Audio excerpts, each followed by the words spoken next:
before I was born. It's everything you need to kickstart your evening. Everyone's had their Weetabix tonight. I love to see it. That's Patrick Christie's Tonight, weeknights from 9 p.m. Only on GB News, the People's Channel, Britain's news channel. On Thursday, the 1st of May, voters across England go to the polls. In a series of council elections. Mayoral elections and one crucial by-election. They'll vote on the local issues that matter to them and let the parties know where they stand. We'll be here throughout the night. Live around the country. As the first results come in. And from 6 a.m. on Friday morning, as it all becomes clearer, we'll be here to discuss what it means for you. Vote 2025, the people decide, from 11 p.m. on Thursday. Only on GB News, Britain's news channel. I'm Christopher Hope. From pop stars to politicians, I'll interview anybody in a pub who's got a political opinion. Join me every Friday on Spotify, Apple Podcasts, YouTube or gbnews.com, or wherever you get your podcasts. This is GB News, the People's Channel.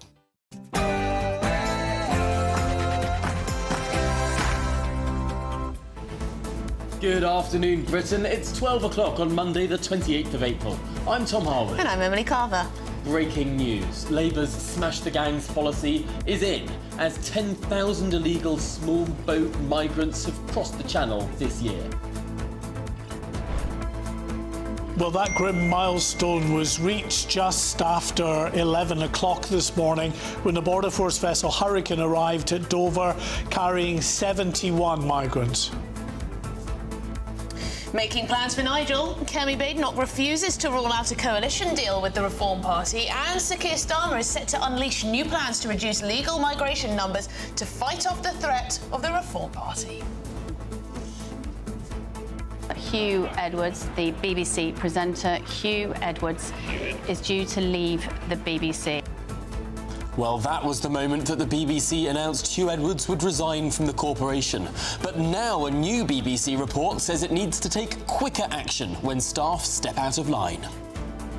And could it be a strike summer for you? The Chancellor is facing further pressure from millions of public sector workers following recommendations that they should all be offered a 4% pay rise. Can the Chancellor and can the country, frankly, afford it? And hundreds of fat cat public officials were paid more than the Prime Minister last year, sparking calls for the government to speed up its promised bonfire of the quangos. Should public servants ever be paid more than our Prime Minister? And trans kids tested. The NHS will screen all transgender children who have been referred to a gender clinic for autism.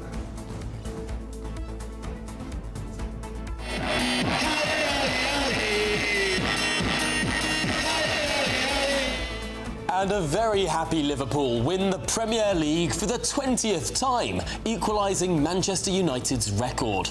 No doubt there are some sore heads in Merseyside this morning. Certainly a few sore heads after parties went into the night, but some smiles this morning as the signage to say that they have 20 league titles was unveiled here at the stadium. I'm at Anfield and have been getting reaction from the fans.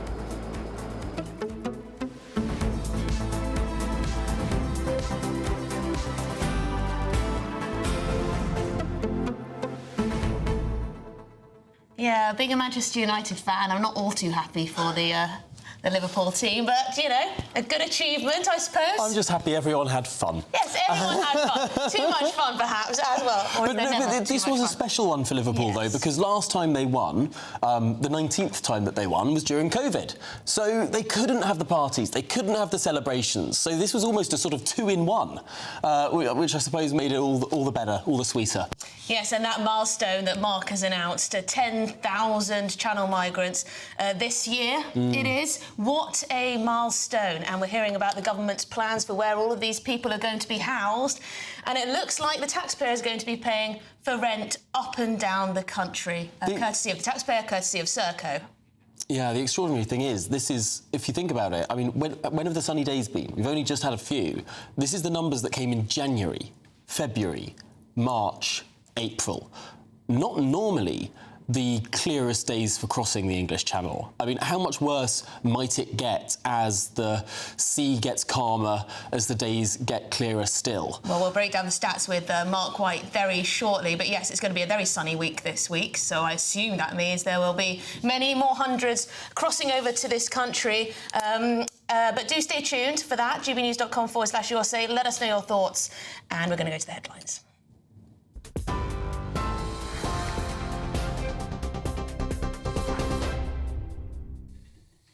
Very good afternoon to you. The top story this lunchtime. The number of migrants crossing the Channel in small boats has now passed 10,000 this year. That is weeks earlier than last year in a blow to Sir Keir Starmer's pledge to smash the gangs. 5 boats landed on to Monday alone, with Border Force vessel Hurricane bringing 71 people into Dover by mid-morning. Well, as you heard, our Home and Security editor Mark White has said that flat, calm seas are fuelling the surge, with more crossings expected in the next 48 hours.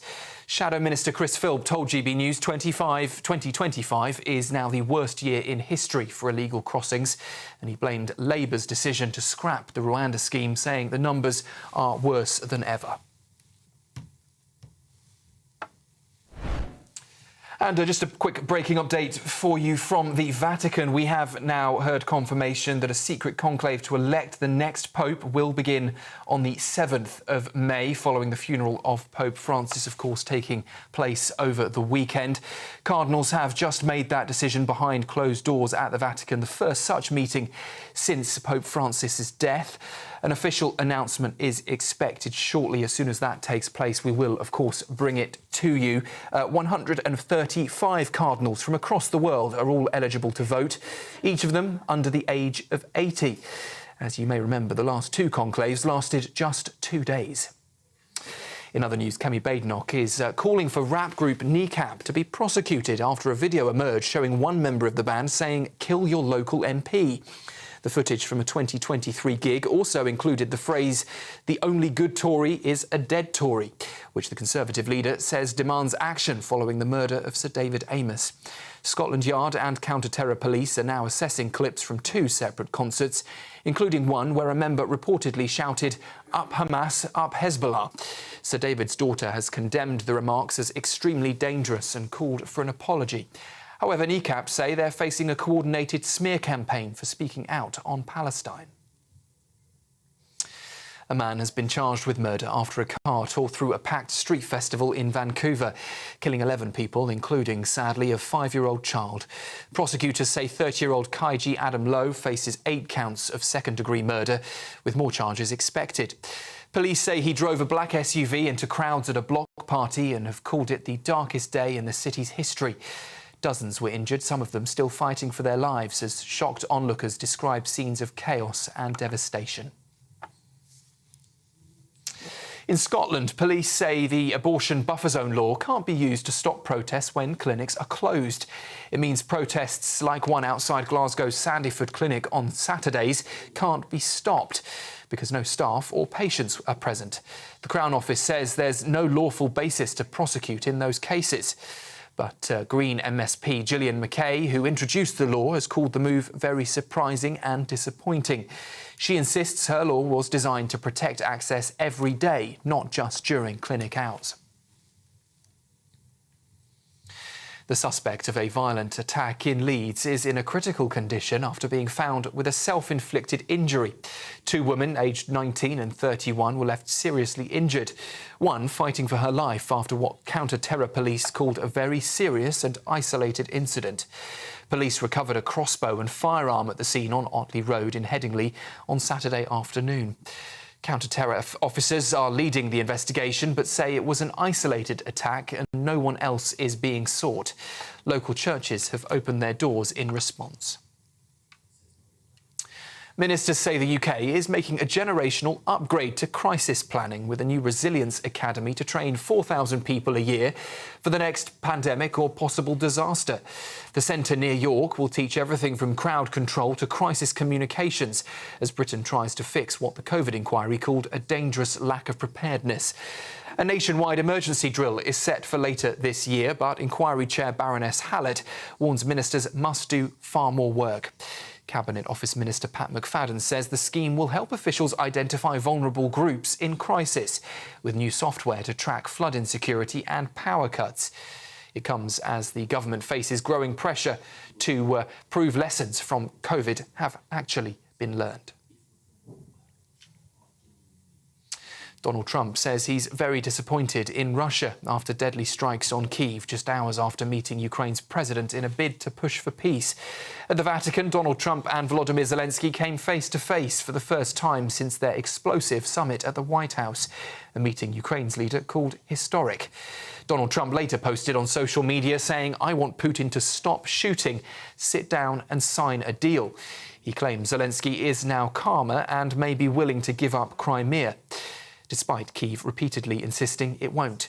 Meanwhile, North Korea has confirmed its troops have been fighting for Russia and hailed their role in retaking Kursk as a historic and heroic victory. And just before I hand you back to Tom and Emily, well, the BBC must act faster. That is the verdict of a major workplace review due out today. Commissioned after the Hugh Edwards scandal, the review stops short of calling the culture toxic, but says the broadcaster must intervene earlier and set clearer standards. It also reveals that the BBC didn't do enough when issues were raised about figures like Tim Westwood and Russell Brand, and calls for urgent reforms to prevent abuse of power. A BBC source says the report marks a pivotal moment and the corporation is expected to embrace all recommendations. You're up to date just after midday. The top stories for you in around half an hour's time. Now, though, let's get straight back to Tom and Emily. For the very latest GB News direct to your smartphone, sign up to News Alerts by scanning the QR code or go to gbnews.com/alerts.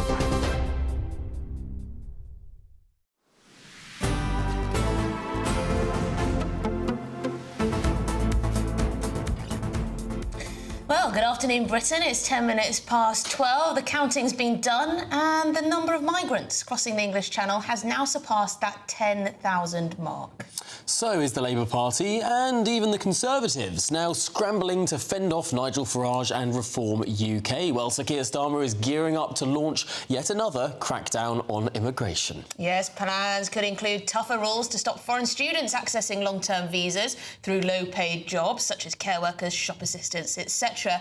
But the government is also appealing to landlords to home asylum seekers. Yes, rental agreements of up to 5 years paid for by you and I. Well, those contracts may well come about in the coming months. But breaking in the last few minutes, as the Prime Minister has been reacting to this GB News exclusive of 10,000 migrants crossing in just the first 4 months of this year. Here's what our political editor, Christopher Hope. And so on immigration, 10,000 people have arrived today on your watch from across on the small boats. Where are they all going to live? Will they be living in rented homes next door to GB News viewers? This is a serious problem. The last government lost control of our borders and it falls to us now to clear up that mess. I'm absolutely convinced that we have to take down the gangs that are running the vile trade of putting people into boats in the first place. That's why we're passing the Borders Bill, which will give our law enforcement much greater powers. The Conservatives voted against that bill, if you can believe it. That is why we're also processing claims where people shouldn't be in this country. They should be removed, and we've removed 24,000 since we've been in government. That's the highest for nearly 10 years. That's the right thing to do. And in answer to your question about where people should be housed, if they've no right to be here, they shouldn't be housed here at all. They should be processed and removed, and that's what we're focused on. So no plans for rented homes?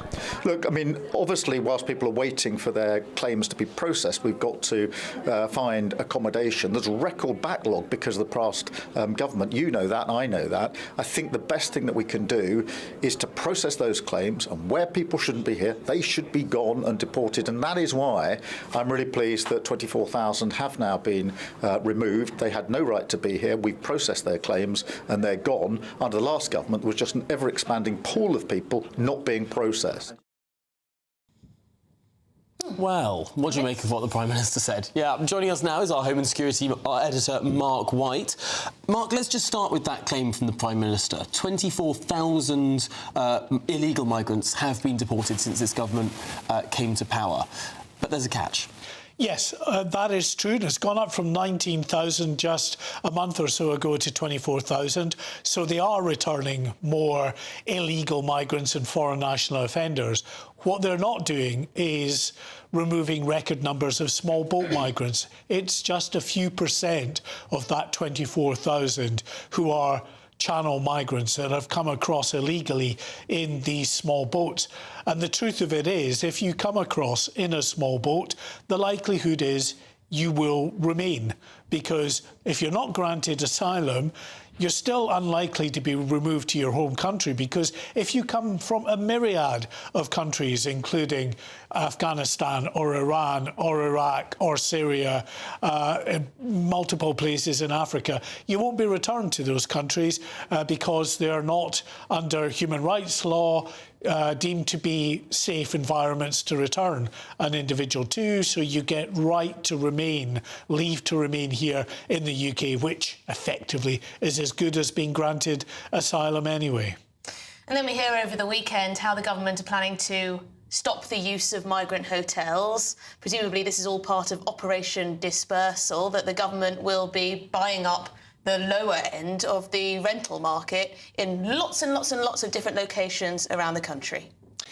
Yeah, but I mean, this is all just sleight of hand anyway in terms of where migrants are going and what the cost is. We've always, as a taxpayer, footed the bill for housing these asylum seekers anyway, but normally it's gone through the local authority route. So local authorities, they're housed in hotels to begin with, then local authorities have to pick up the bill for these migrants being put into local authority accommodation or the rented sector within that local authority area. Now, effectively, they are going to put them straight into the rented sector.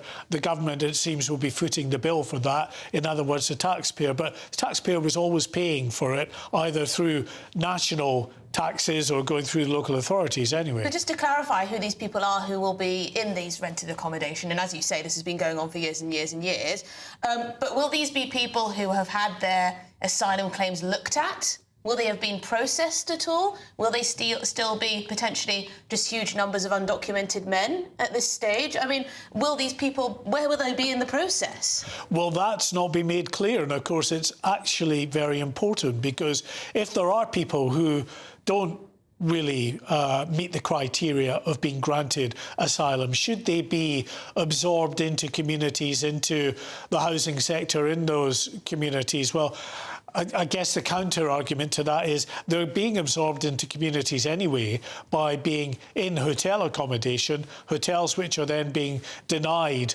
to those communities for use as, you know, a facility within those communities. Instead, you've got you've got asylum seekers, mainly men, filling up all of these hotels. But a hotel feels temporary, doesn't it? Whereas being put in a 5-year contract in a rental flat somewhere in a town or city in this country feels more permanent. I mean, you could just see someone, then they get a girlfriend, then they have more chance of staying here. You know, maybe, you know, settle. You're very much settling in if you're staying in a long-term rental. True, but conversely as well, if you ask a community what they perhaps feel more impacted by, even threatened by, it would be 200 or 300, mainly young men, hanging about their local hotel than necessarily being absorbed in a wider area into local housing. Certainly more obvious on the face of it, but yeah. We'll see how this...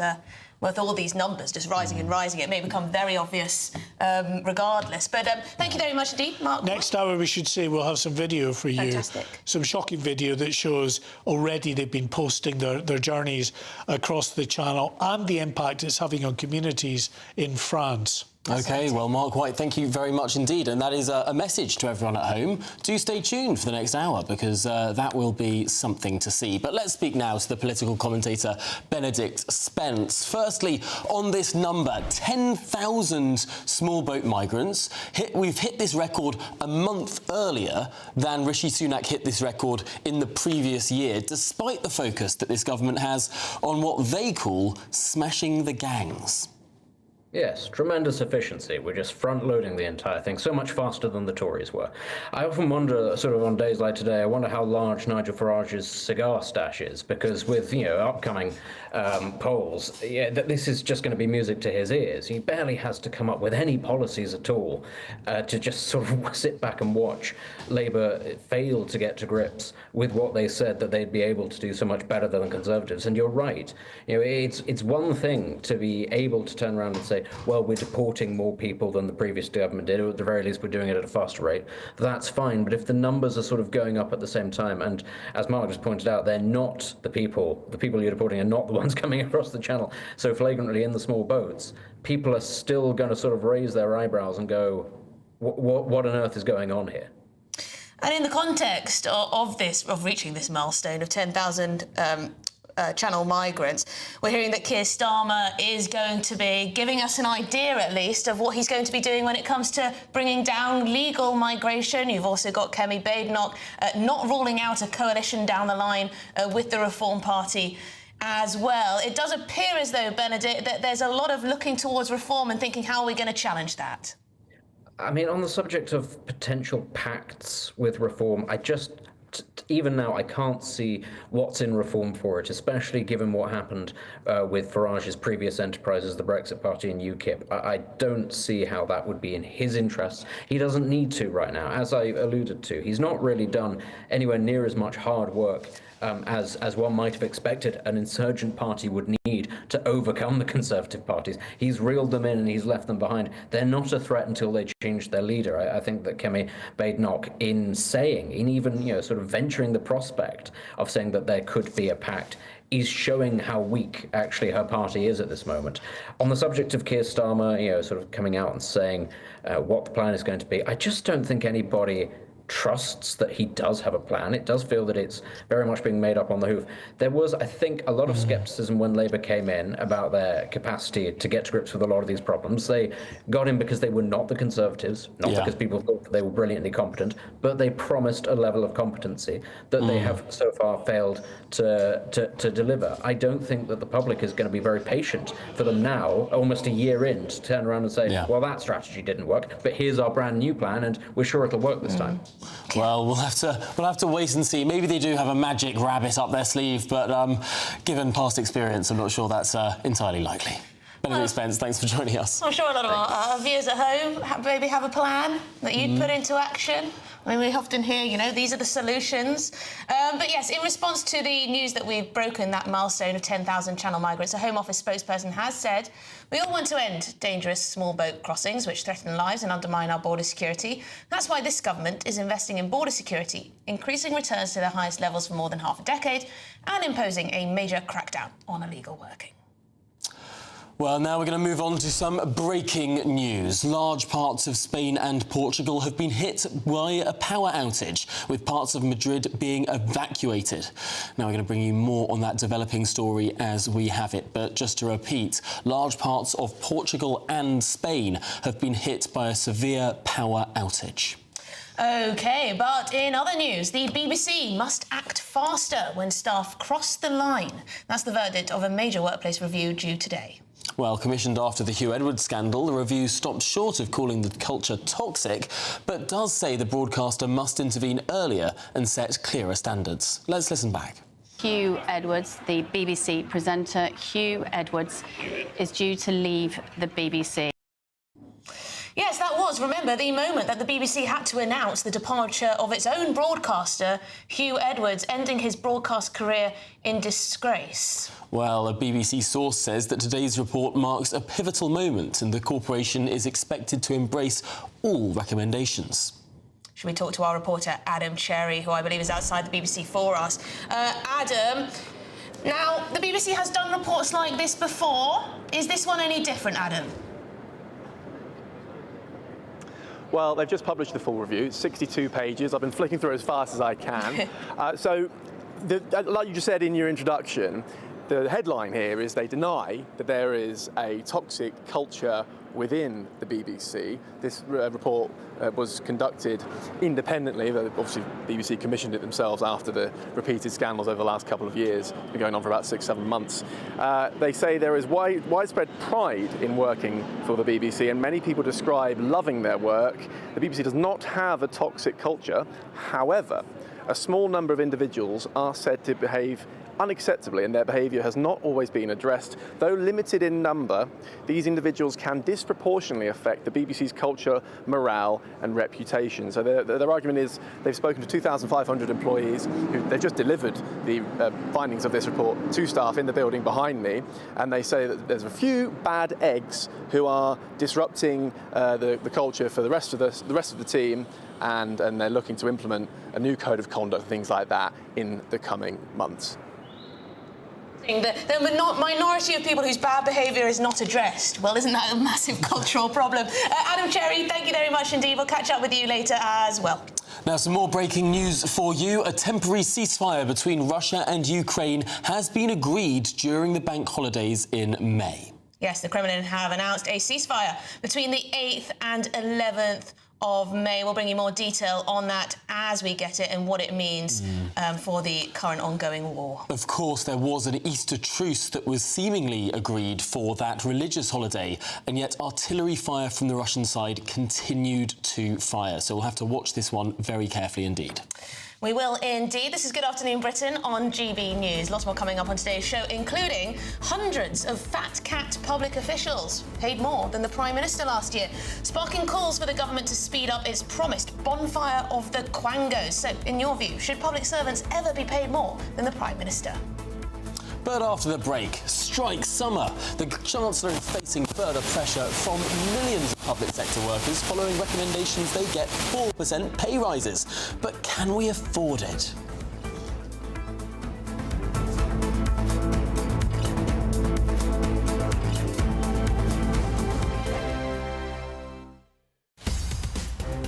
In the GB Newsroom, we bring you the news as it happens. With our team of dedicated journalists across the UK, we're ready to keep you up to date with what's happening every half an hour, every single day. Bulletins here on GB News, the People's Channel, Britain's news channel. Sir Jacob Rees-Mogg's State of the Nation, Monday to Thursday from 8 p.m. This is the King's son using the King's court to sue the King's minister. Yes. Constitutionally, this is pretty rum, isn't it? Can you think of a previous historic example? It's unprecedented. That word's often used with regards to Harry, but I do think he's shone his light into a bunch of nettles that we never go to. Why don't we even know how much royal security costs us? And by the way, if you put in a freedom of information, you won't get a result from it because they say that would be to imperil the people they're protecting. But the truth is, let's be honest, the Duke of Gloucester on a Sunday afternoon opening, I don't know, a leisure pool in Grimsby, or even, dare I say it, the Duchess of Edinburgh rocking up to the National Memorial Arboretum and doing a very good job. I refuse to believe that they are more in need of security than Prince Harry is. They don't get it. They do. I'm sorry. They do get royals when they're working do get security. If they're doing specific events, yes, there are security around the events. But you can see the Duke of Kent walking up St James's Street by himself. Yes. There isn't this. And when they're working is the critical word there, because Harry has stepped back from all of his frontline royal duties. But once a prince, always a prince. You can't actually unpick He's a prince emeritus. Well, but both of you presumably believe in hereditary monarchy, and if you believe in hereditary monarchy, you've got to bear the cost. Comes with the duty of service, which he set aside. It's not the job of the armed police to provide emotional support bodies to somebody who has abdicated their responsibilities as a member of the royal family, and then is actually, instead of going into, he could have picked, there are all kinds of relatively anonymous lives that Harry could have chosen, right? He could have gone anywhere in the world. Yes. Instead, he has moved to California, where he and his wife continually try, with increasing lack of success, to cash in. GB News, the People's Channel. We're proud to be GB News, the People's Channel, and as you know, we always love to hear your views. Now, there's a new way of getting in touch with us at gbnews.com/yoursay. By commenting, you can be part of a live conversation and join our GB News community. You can even talk to me, Bev Turner, or any of the members of the GB News family. Headliners on GB News 11 p.m. every night. It's got 3 top comedians going through the next day's newspapers so you don't have to read them, which is great. It's a good point. He's lying. I mean, maybe he's not lying. That's Headliners every night from 11 p.m. and 5 a.m. as well on GB News, Britain's news channel.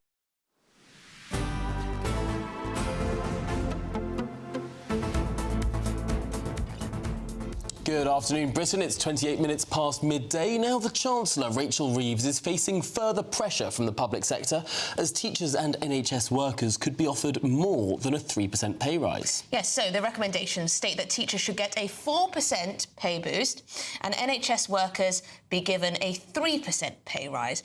But further strikes could be staged by NHS workers and teachers alike, leading to more disruption if a swift pay deal isn't met. Now, this is a problem because the Chancellor has budgeted for a 2.8% pay rise in her budget. Obviously, 4% is larger than 2.8. Yeah, and across the board, if you give that to all teachers, that's a lot of money. That's a lot of money. Well, joining us now is the academic Dr. Lisa Mackenzie. Lisa, thanks for joining us. This is a real conundrum for the Chancellor because, I mean, she's done her sums assuming that the pay review body would be less generous. Yeah, and I think this is probably one of the biggest issues around Labour is I'm not sure they actually knew what they were getting into when they got power last July.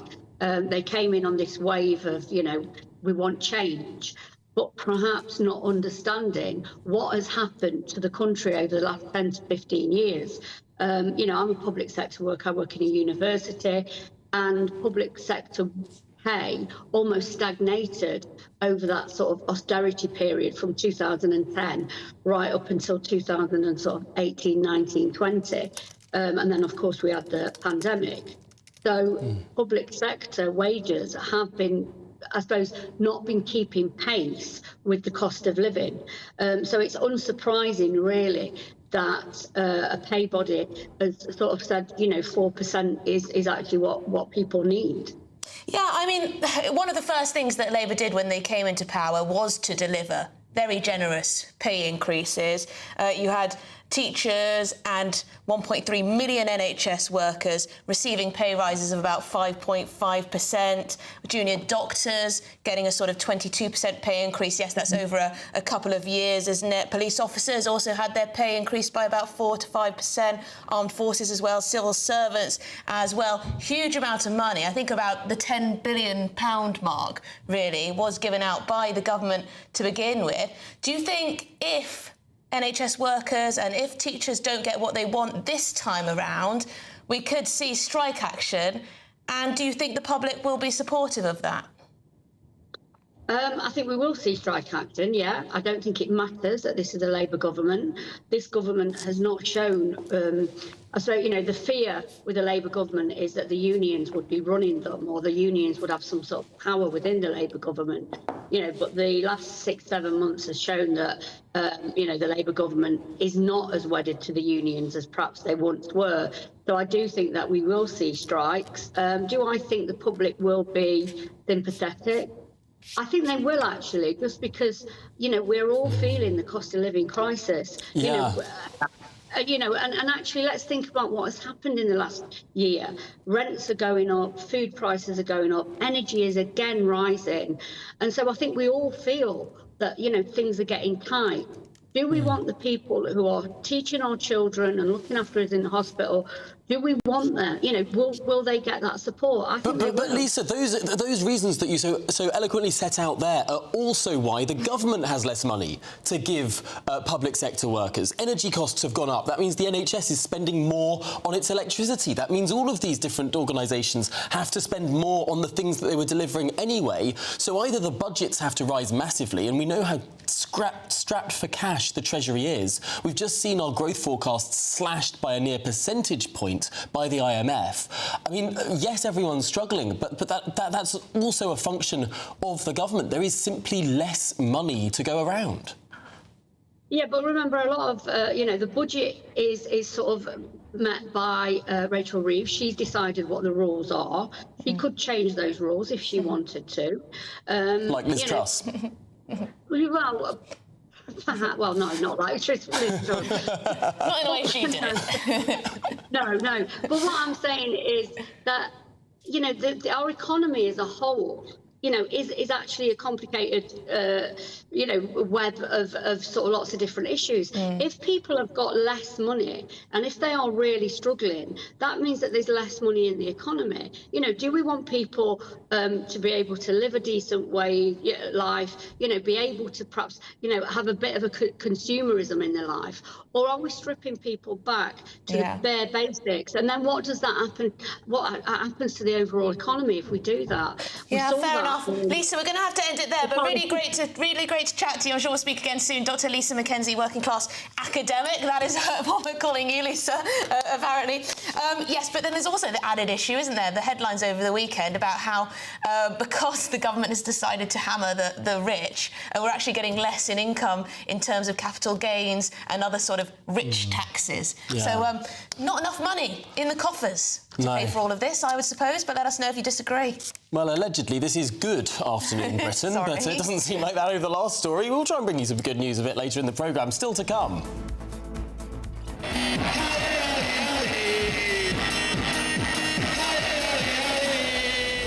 Yes, a happier story for, well, at least some of the people in the country. Liverpool win the Premier League for the 20th time, equalising Manchester United's record.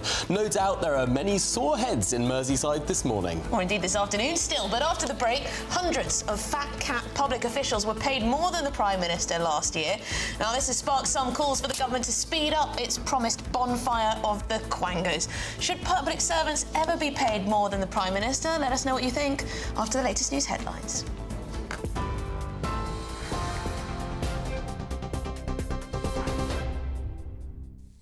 A very good afternoon to you. Just after 12:30, it is an afternoon of a number of breaking stories. We will start in Spain and Portugal, where we are hearing of a major power outage sweeping across both countries, plunging large areas into darkness this afternoon. Traffic in central Madrid reportedly grinding to a halt, lights out and parts of the underground also being evacuated, according to local radio stations there. Spain's power grid operator says it is now working urgently with energy firms to restore supplies across the country. And in the last few minutes, in fact, a statement on social media from the Spanish electrical grid operator Red Electrica confirming all resources are being dedicated to solve the outages, and says it is working to analyse the causes of those outages across both Spain and Portugal. However, at this stage, the cause unclear. We are also hearing that all rail networks are currently paused, no trains entering or departing across multiple rail networks, and also a number of airports, including Valencia, currently struggling with departures due to that outage over the Spanish regions and Portugal too.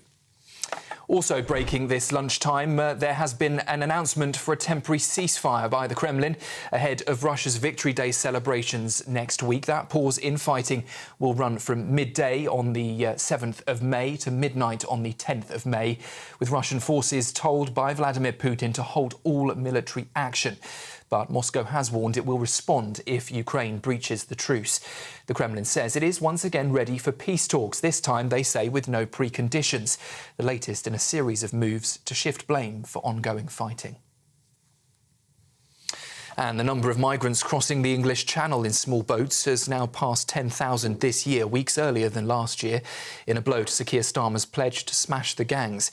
5 boats landed today alone, with the Border Force vessel Hurricane bringing 71 people into Dover by mid-morning. Our Home and Security editor Mark White says that flat and calm seas are fuelling the surge, with more crossings expected in the next 48 hours. Well, Shadow Minister Chris Philp told GB News that 2025 is the worst year in history for illegal channel crossings, and has blamed Labour's decision to scrap the Rwanda scheme, saying the numbers are now worse than ever.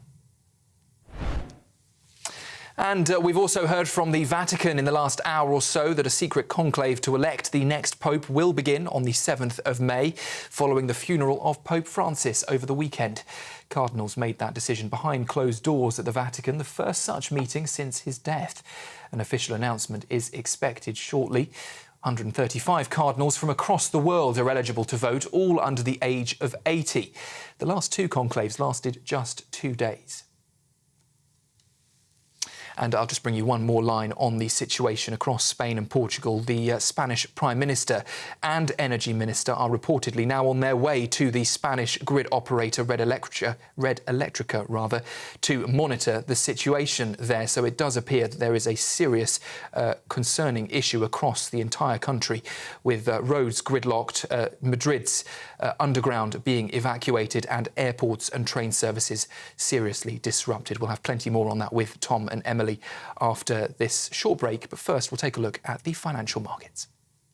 For the very latest GB News direct to your smartphone, sign up to News Alerts by scanning the QR code or go to gbnews.com/alerts.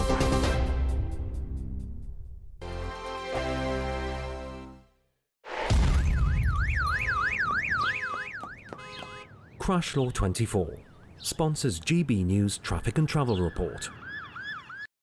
Good afternoon. This is the latest AI travel news from gbnews.com. Motorists travelling on the M4 westbound at Junction 22 face disruptions due to a broken down vehicle, causing lane closures. On the M25 anti-clockwise at Junction 16 in Buckinghamshire, there's a road traffic collision, leading to one lane closure. The A96 at Newton of Petty is restricted in both directions due to emergency roadworks, so drivers are advised to exercise caution. Near Pyle, the M4 westbound entry slip road at Junction 37 is closed due to resurfacing, with diversions in place. Additionally, the M25 clockwise at Junction 5 has a 10-minute delay from a broken down vehicle. For more travel news, go to gbnews.com. Crash Law 24 sponsors GB News Traffic and Travel Report. Mornings don't have to be tiresome, especially if you have the right company. Wake up to news as it happens, opinion and debate, and of course, a little bit of entertainment too. Because when the kettle's on, we're on. That's Breakfast on GB News, a show worth waking up for. Every morning from 6 a.m. Only on the People's Channel, Britain's news channel.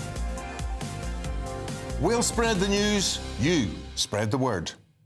Hi, I'm Michelle Dewberry, and my show is your opportunity to cut through all the noise and dive in headfirst to some robust debates. Ideas clash. Situation, isn't it? Because the failure is you're deliberately avoiding my point. Nothing's held back. And if you think this is the end of it, wait for more. And we do not shy away from the difficult stuff. Sometimes I want to shake people and say, if only you understood. So join me on Jubes & Co. weeknights at 6 p.m, only on GB News, Britain's news channel. From the school run to the home run, watch a new show for all of Britain. So he can say whatever he wants. A straight talking show where all voices are heard.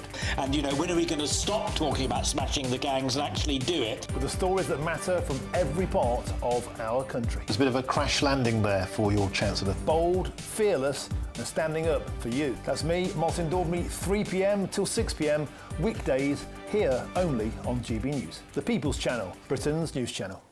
Exciting news. Every Friday, my Patrick Christie's Tonight Show is going to have a twist to it. We're welcoming some special guests. You. That's right, on Fridays, I'm going to be doing my show in front of a live studio audience, because this show is about you and what you have to say. It's going to be the same big debates, same big topics, same big opinions. But every Friday night at 9 p.m, you are invited to come on down to Patrick Christie's Tonight to be a part of the action. Only on GB News, the People's Channel, Britain's news channel.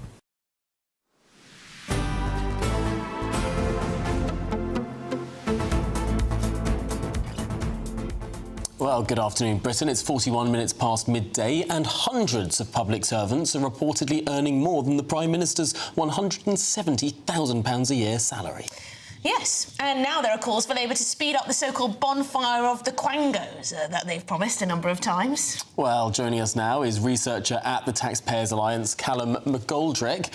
Callum, this is a pretty stark statistic. Just how many quangos are there? And frankly, also our audience will probably want to know, what is one of these quangos? Oh, well, good afternoon and thanks for having me on. So on the list, there's about 400 quangos. It stands for a quasi-autonomous non-government organisation, a bit of a mouthful, but what they intend to do is sort of assist and help ministerial departments in the deliverance of their jobs. But in practice, what they actually do is take accountability away from elected politicians. Yes, and there are so many of them. Now, the government... So, tell us some of the most shocking statistics that you've found. Who's getting paid a ridiculously ludicrous amount? Well, there are 1,472 Quango staff receiving over £100,000 in a total pay packet, sort of comprising of bonuses, salary, pension, things like this. There's 33 separate Quangos that have at least 10 staff earning over £100,000 a year.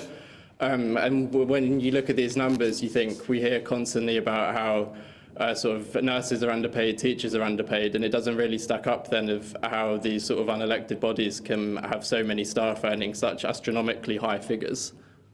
Well, thank you very much indeed, Callum McGoldrick. And if people are interested, they can go onto your website and they can read the full list, can't they? Callum McGoldrick, thank you very much indeed, researcher at the Taxpayers Alliance. It is quite extraordinary just how many people get these types of jobs. And also the board members. It's a bit of a revolving door, isn't it? Oh, yeah. Once you're in one Quango, you can sit on the board of another Quango. Oh, I think there are some people who sit across about 4 different Quangos on the executive, drawing salaries from each of them. I mean, it's such a good game to get into if you can. If you can, yeah. Get on a Quango, you'll get on 5 more. Anyway, in other news, yes, the suspect of a violent attack in Leeds is in a critical condition after being found with a self-inflicted injury. Well, 2 women, aged 19 and 31, were seriously injured. One left fighting for her own life after what counter-terror police call a very serious and isolated incident. Well, joining us now is GB News reporter Anna Riley. Anna, tell us more. Good afternoon to you both. Yes, well, the man detained after the incident that involved a crossbow and a firearm left 2 women aged 19 and 31 seriously injured. The incident happened behind me here on Otley Road in Headingley at 2:47 on Saturday afternoon. Cordons are no longer in place, but police remain on scene investigating and also providing a presence to reassure the community. Now, police were called here to reports of a serious incident involving a man seen with weapons. Officers arrived at the scene to find 2 women seriously injured and the 38-year-old man with a self-inflicted injury. All 3 were taken to hospital with the man held under arrest, and as you said, he remains in a critical condition. West Yorkshire Police released a statement on Sunday. They said, "We can confirm this man is the key suspect and he remains in hospital in a critical condition. One of the victims has been discharged from hospital. The other has undergone surgery after suffering life-threatening injuries. She is now recovering in hospital and is in a stable condition." Counter-terrorism policing North East are working with West Yorkshire Police as part of this investigation. They confirmed that a crossbow and firearm were recovered from the scene and that police are not looking at anyone else connected with this incident. It's obviously caused shock amongst the community. This area is well known for students to be living here. There's 2 universities in Leeds, and it happened during what's known as the Otley Run, a pub crawl that runs 3 miles from Headingley to Leeds city centre. So a lot of concern here amongst the community, but police providing reassurance. Well, thank you very much indeed for that update, Anna. Anna Riley, GB News reporter there. Well, now if you're in search of some holiday sunshine, although it's pretty bloomin' sunny in the UK this week, but it might not be later on. We all know that April can be temperamental. Here's the travel weather.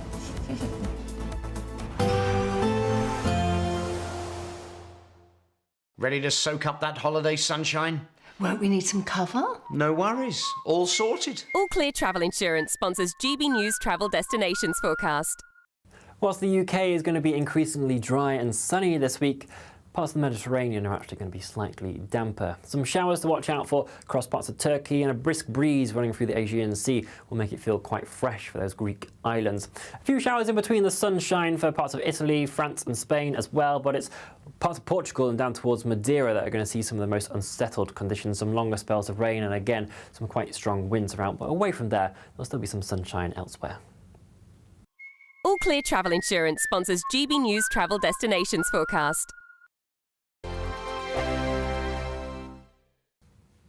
Hello. Yes, it's time for your latest weather update from the Met Office here on GB News. All about the temperatures this week as things steadily warm up. A pretty warm one today in the south, but quite a bit of cloud at times over parts of Scotland and Northern Ireland. There's a weather front just dangling its way across the far north, but high pressure is dominating for most parts of the UK. Light winds, plenty of sunshine across the south after starting off a little misty. As I said, there's some zones of cloudier weather across Northern Ireland, Scotland. That cloud thick enough for some rain and drizzle at times over parts of the Highlands, the Western Isles.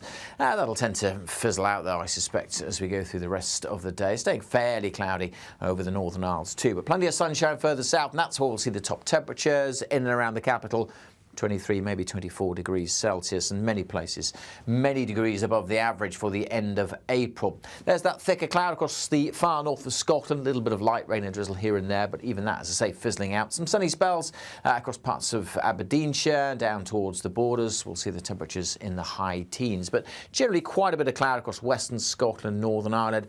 Any cloud further south, fairly patchy. There's been some sea fog across parts of the southwest. That'll tend to burn away over the next few hours. As we go through the night, we could see a little bit of mist and fog reforming here and there. Still some patchy rain and drizzle clearing away from Orkney, spreading up towards Shetland. But generally, it's a dry night for the vast majority. Clear spells generally. Temperatures will dip down into single figures in rural spots, but many towns and cities staying in double digits. Another cracking spring sunny day for the vast majority on Tuesday. Probably a brighter day for Northern Ireland tomorrow and for much of Scotland. Still some thick cloud across Shetland. The odd little bit of drizzle here and there, but most places dry, fine, light winds and some pretty warm sunshine as those temperatures tick up widely over 20 degrees Celsius, getting warmer still through the week. We're proud to be GB News, the People's Channel, and as you know, we always love to hear your views. Now, there's a new way of getting in touch with us at gbnews.com/your-say. By commenting, you can be part of a live conversation and join our GB News community. You can even talk to me, Bev Turner, or any of the members of the GB News family. I'm Christopher Hope. From pop stars to politicians, I'll interview anybody in a pub who's got a political opinion. Join me every Friday on Spotify, Apple Podcasts, YouTube or gbnews.com, or wherever you get your podcasts. This is GB News, the People's Channel. This is Britain's newsroom, where your voice matters. It's just astonishing. With expert analysis and honest opinion, we don't just keep you informed. We bring you unique perspectives you won't see anywhere else. Can't argue with any of that. When the news happens, it happens here. On Britain's newsroom, weekdays from 9:30 a.m. Only on GB News.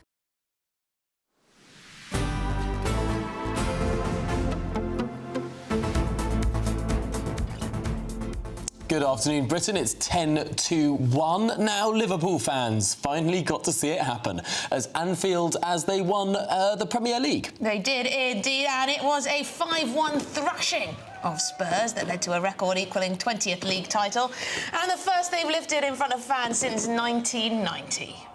Well, fans in Liverpool turned the skies red. At least that's what they thought. Yes, because one Everton fan claims one of his friends took the blue labels off and replaced them with red labels. So you can see where this is going. Quite the prank for their rivals.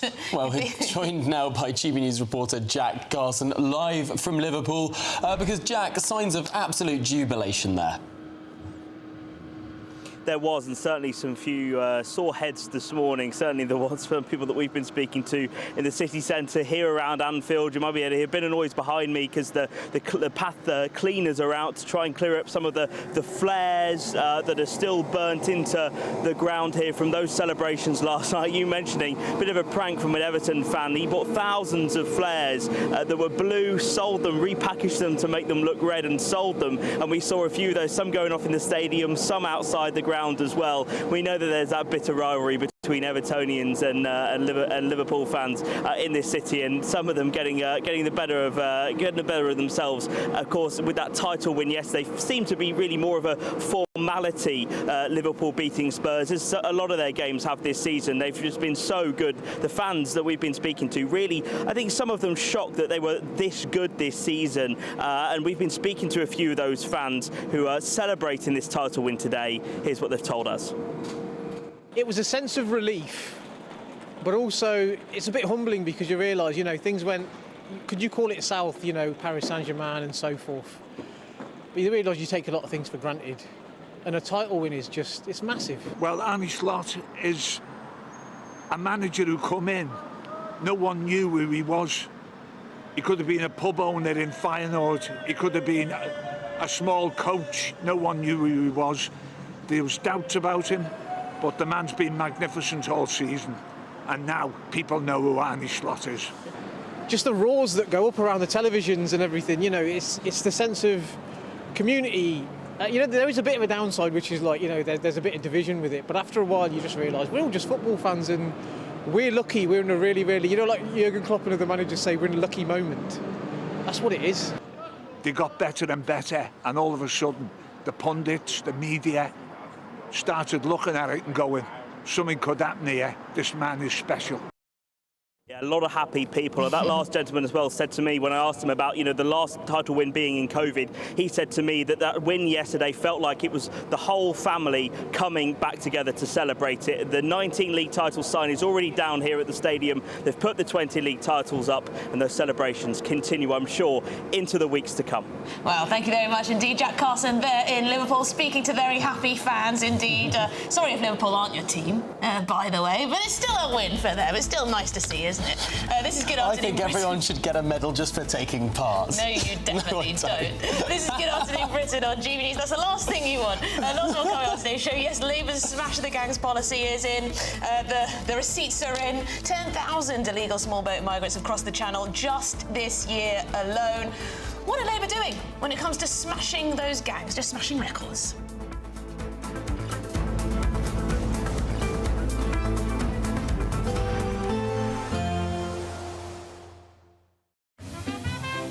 Heavy showers first thing will be followed by a warm, cosy day.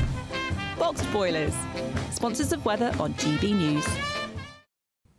Hello. Yes, it's time for your latest weather update from the Met Office here on GB News. All about the temperatures this week as things steadily warm up. A pretty warm one today in the south, but quite a bit of cloud at times over parts of Scotland and Northern Ireland. There's a weather front just dangling its way across the far north, but high pressure is dominating for most parts of the UK.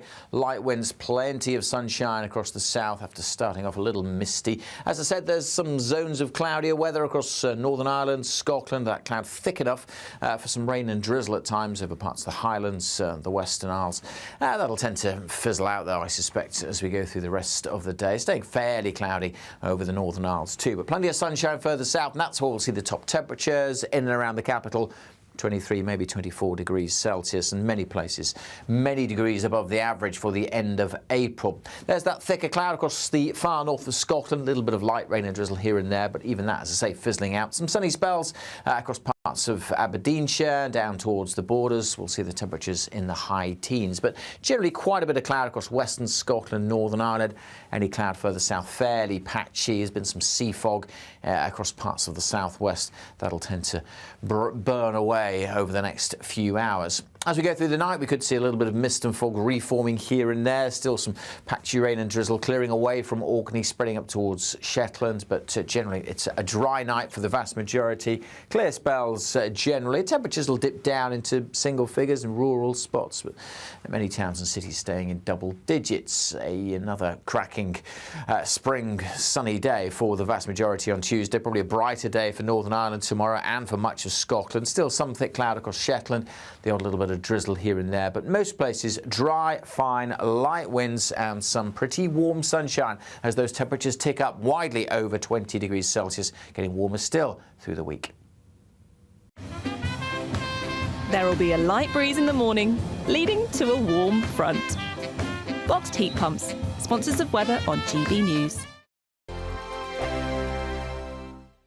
Courtesy of Marquis Leisure, you could be driving away with this brand new Elnag Baron 560 motorhome. It comfortably sleeps 4, comes with sky roof, integrated kitchen and bathroom, and is worth over £67,000. And that's not all, as we'll also give you a further £5,000 in tax-free cash to make sure that wherever this motorhome takes you, it takes you there in style. For another chance to win the lot, text WIN to 63225. One entry costs £2.50 plus one standard network rate message, or text BONUS to 63225. 5 entries cost £5 plus 1 standard network rate message. Go to gbnews.com/win. Entries start at £2.50. Call 0903 686 3232. Calls cost £2.50 plus your network access charge. Or post your name and number to GB13 PO Box 8690 Derby DE1 9TT. UK only. Entrance must be 18 or over. Lines close at 4 p.m. on the 6th of June. Please check the closing time if listening or watching on demand. Good luck. Good afternoon, Britain. Weekdays from midday. And the restaurant chain Toby Carvery has come under fire after chopping down a significant 400-year-old oak tree. It's considered to be more ecologically significant than the Sycamore Gap. Yeah, so this tree is 6.1 metres wide. There it is, fallen down. It was one of London's oldest and largest, and it supports more native wildlife than any other tree, making it crucial for biodiversity, apparently. Oh, the woodlice must be so sad. Well, the chain believed that it had a legal right to fell this tree, which was not covered by a tree protection order. Well, we're joined by Chief Executive of the Tree Council, Sarah Lom.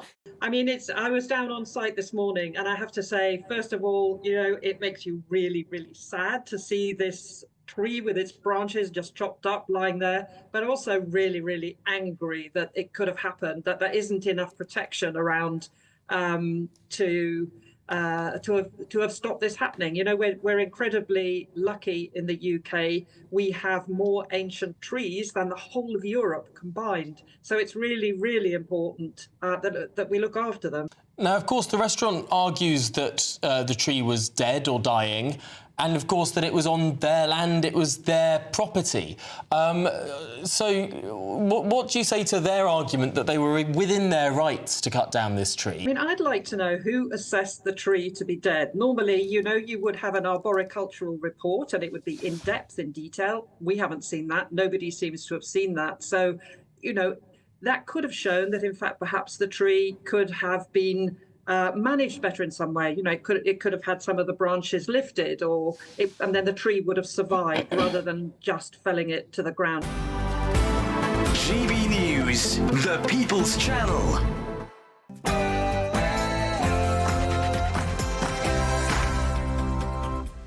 Good afternoon, Britain. It's 1 o'clock on Monday, the 28th of April. I'm Emily Carver. And I'm Tom Harwood. Well, breaking news this afternoon. Yes, Labour's smash the gangs policy is in, as 10,000 illegal small migrants have crossed the channel this year.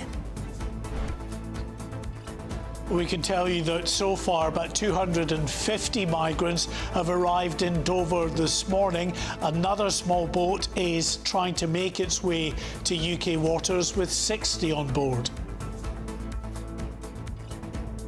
Elsewhere, widespread power cuts have hit Spain and Portugal. These are the latest pictures showing the traffic chaos in the heart of Spain, Madrid, and Portuguese police say that traffic lights are affected across the entire country, and the metro is now closed. Oh my goodness. Hugh Edwards, the BBC presenter, Hugh Edwards, is due to leave the BBC. Well, remember that when the BBC had to announce the departure of its own broadcaster, Hugh Edwards, resigning from the corporation. Now, a new BBC report, a review, says the organisation needs to take quicker action when staff step out of line. Are we in for a strike summer? Well, the Chancellor is facing pressure from millions of public sector workers following recommendations they should be offered a 4% pay rise. But after the Chancellor budgeted for just a 2.8% rise, can we afford it? And in other news, trans kids tested. Yes, the NHS will screen all transgender children, in quotes, who have been referred to a gender clinic for autism. What exactly is the link there? And it's hot, hot, hot. Yes, the UK is set for a week of blue skies and warm weather, with temperatures climbing as high as 29 degrees centigrade. Time we sent you out of the office, I think.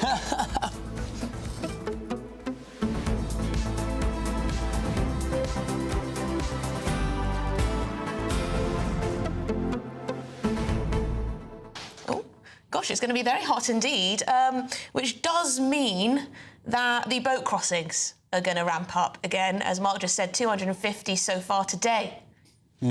But this is the curious thing, right? Normally, we expect this to be a summer phenomenon. But we haven't even got to the end of April yet, and already we're where we were in May last year. So despite the weather, some might say, we have seen greater activity across the Channel. I mean, despite it being through January, February, March, some of these cold, wet, windy, torrid conditions on the Channel, despite that, we've now crossed 10,000. Yeah, I think I speak for a lot of people in this country when I'm saying I'm sick and tired of it. Sick and tired of the government saying, oh, we're going to smash the gangs, or we're going to do this, or we're going to do that, or we take this issue so seriously, and the numbers are only going in one direction, and that is up, and we're all having to pay for it. I think the most we're all having to pay for random people to arrive in this country, put them up in hotels, and now in rented accommodation, which is going to make it even harder for people on the lower end of the income scale to actually afford to live. The most frustrating thing about all of this is it seems so simple to solve. It seems so simple just to say, stop the boats, turn the boats back, dump them in France. But we can't do that because of all of the international agreements that we've agreed to, whether it's the law of the seas, whether it's the 1951 Convention on Refugees, whether it's all of our myriad agreements with France. All of these stop us from doing the simple thing and mean that politicians flounder with all sorts of, well, they throw the word gimmick at each other, and they try and do all of these curious things to deter people rather than stopping people. And so you get people sitting at home thinking, why are they escorting these boats across? Why don't they just stop those boats? But in order to do that, they'd have to tear up so many international agreements. And that ain't what Keir Starmer's going to do, is it? As an international human rights lawyer and the rest of it. gbnews.com/you're saying, what's your reaction to this 10,000 milestone being reached? That's after your headlines with Sam.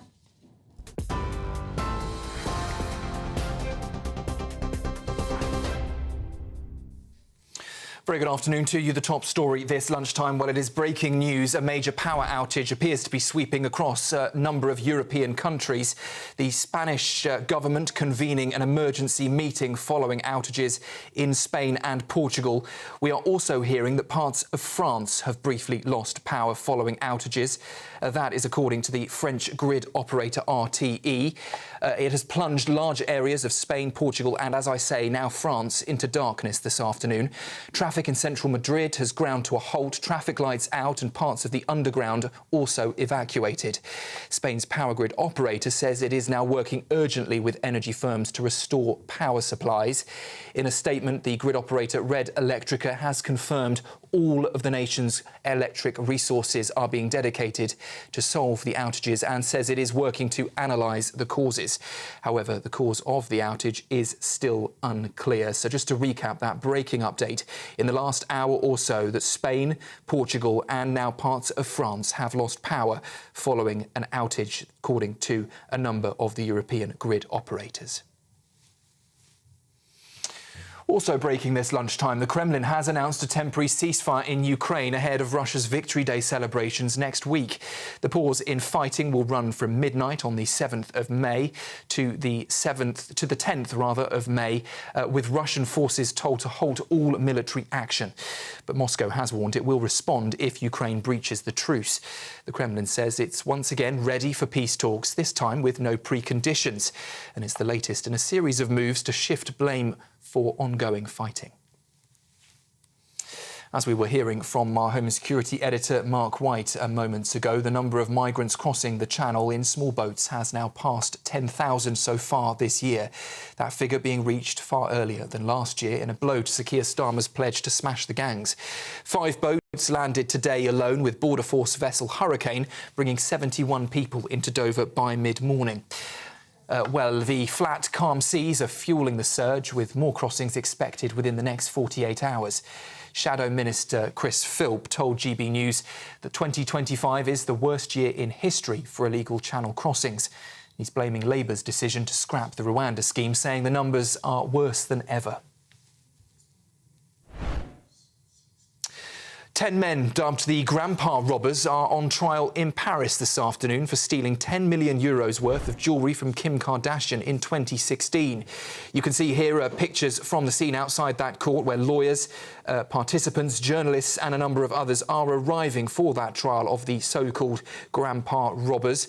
They are accused, as I say, of stealing millions from the US star Kim Kardashian. At the time, she was tied up and held at gunpoint by masked men posing as police officers during Paris Fashion Week. The accused, mostly in their 60s and 70s, include a man who's written a book about the heist and another who is said to be Kardashian's driver's brother. Kim Kardashian, who shared her location and diamond ring on social media, is due to testify in the case next month. That trial is expected to last until at least the 23rd of May. And also breaking this lunchtime, a secret conclave to elect the next Pope will begin, we now know, on the 7th of May, following the funeral of Pope Francis at the weekend. Cardinals made the decision behind closed doors at the Vatican, the first such meeting since his death. An official announcement is expected shortly. When that takes place, we will, of course, bring it to you. 135 cardinals from around the world are eligible to vote, all under the age of 80. You may remember the last two conclaves lasted just 2 days. And Kemi Badenoch is calling for rap group Kneecap to be prosecuted after a video emerged showing one member saying, quote, "kill your local MP." The footage from a 2023 gig also includes the phrase, "the only good Tory is a dead Tory," which the Conservative leader says demands action following the murder of Sir David Amess. Scotland Yard and counter-terror police are now assessing clips from two separate concerts, including one where a member reportedly shouted, "Up Hamas, up Hezbollah." Sir David's daughter has condemned the remarks as extremely dangerous and called for an apology. However, Kneecap say they are facing a coordinated smear campaign for speaking out on Palestine. That's it from me for now. Plenty more on all of those breaking stories with Tom and Emily throughout the rest of the hour. Just to recap, though, the situation across Europe at this stage. Severe power cuts affecting travel and transport across Spain, Portugal and now we know France. Passengers reportedly stranded at Valencia train station and Valencia airport affected by that massive blackout. And we are also hearing the Spanish government now attending an emergency meeting with the Spanish power grid to determine the cause and indeed impact of those outages. We'll bring you plenty more on that as we get it. That's the latest from me. I'll be back with you very shortly. Now, though, it's over to Tom and Emily. For the very latest GB News direct to your smartphone, sign up to News Alerts by scanning the QR code or go to gbnews.com/alerts.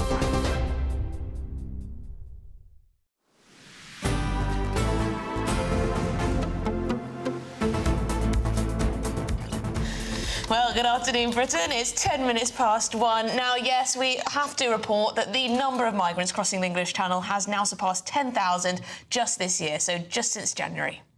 Well, Sir Keir Starmer is, of course, gearing up to launch his crackdown on immigration more widely, both legal and illegal. Yeah, so he's trying to crack down on legal migration, yet the illegal migration continues to, well, spiral out of control. The promise to smash the gangs doesn't appear to have reaped any fruits so far. Yes, the government is also appealing to landlords to home asylum seekers. Yes, 5-year contracts, taxpayers paying the bill. What might the impact be on local communities? Well, joining us now is our Home and Security Editor, Mark White. And Mark, we're going to start with this just astonishing milestone, far earlier reached this year than last year. Yes, and although we've got to acknowledge, of course, that legal migration far outstrips illegal migration, it's the very visible manifestation of people circumventing our border security and trying to get into the country that has, understandably, so many people exercised. And we are at this 10,000 grim milestone almost a month earlier than we reached it last year, 24th of May, before we reached 10,000 migrants having crossed illegally from France.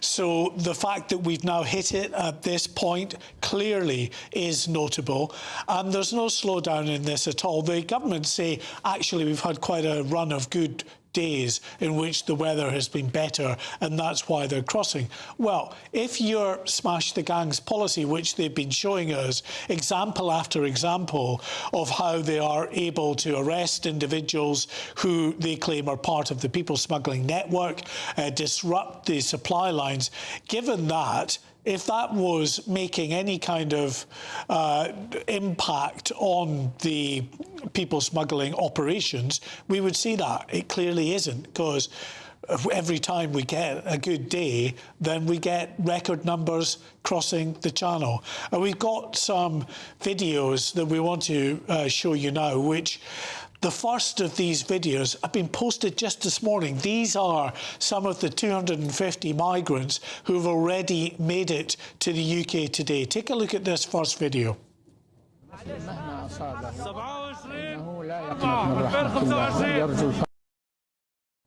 So this is on a small boat that made that crossing this morning, crossed into UK waters. So far today, 5 have made the crossing, with a 6th boat that is en route. We've got some more video that we can show you. Again, just shot on board the small boats making that crossing. Hopefully we can bring you that video there.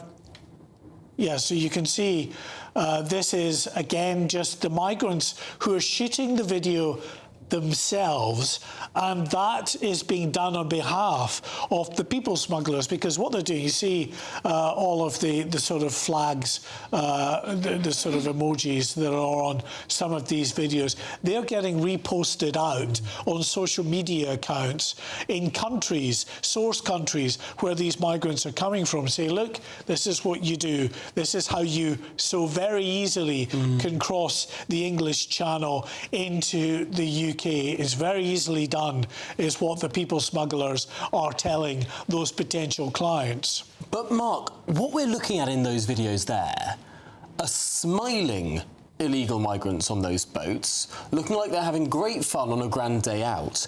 Is there not a fatal conceit in what the government and many politicians try and argue here, that this is all to do with a nefarious group of people smugglers, that there is in effect no agency of the illegal migrants themselves? Is it not time to perhaps recognise that not all these people are helpless and agentless victims, but lots of these people are just desperate to get to the UK using any mechanism available? And if you get rid of every single people smuggler, if you arrest every single organisation behind this, you still have many millions of people who want to travel to the UK. I think that's a point very well made. It's something I've been arguing for some time. We're taking away this personal responsibility that the migrants have surely got to bear as well. They are seeking out these people smugglers in the source countries to take them on this journey. Very few, in my time in covering this story, I would say fall into the category of people who are being trafficked for modern slavery. The vast majority are people who are, for the most part, looking to better their lives. And yes, you can't blame them for wanting to leave a wretched regime that they might live in for a better life in the West, but to portray them all as people who are being, exploited by these people smugglers, I think is just disingenuous, to say the least. For years, Mark, anyone who even suggested that some of these people might be doing this just in search of a better life, and they may not be refugees in the way that we'd usually consider, but just been shouted down and shouted down and shouted down. It's just so frustrating, Mark. We're going to have to leave it there, but thank you very much indeed for bringing us that breaking news. And yes, those TikToks that are just going round and around and around on social media. Not quite there. Yeah, let's discuss this further with the former Conservative Member of Parliament, Bob Seeley. Bob, your constituency was, of course, the Isle of Wight. You had almost a first-hand view of what went on in the English Channel. I mean, what do you make of how this government is doing? Or perhaps more to the point, is this government, like the last government, basically helpless at the whim of Poseidon over this sort of stuff? It's the weather, not government policy, that dictates how many people come. Hi, Emily. Hi, Tom. And hi to your viewers and listeners. Look, I mean, this government came in without a clue, but with a lot of left-wing prejudices. And I think there is an issue, Tom, that you raised very well about the ideology of the left. I'll come to that first. Just in defence of the last government, clearly we did not grip this as enough, and there's more that we should have done, not only on ECHR, but on Human Rights Act and the equality laws as well, because there is a complex of laws that we had to unpick, and we didn't do enough of that. To give us our credit, we kept on passing laws, kept on trying to fight, and we had Rwanda, and we didn't get it into effect.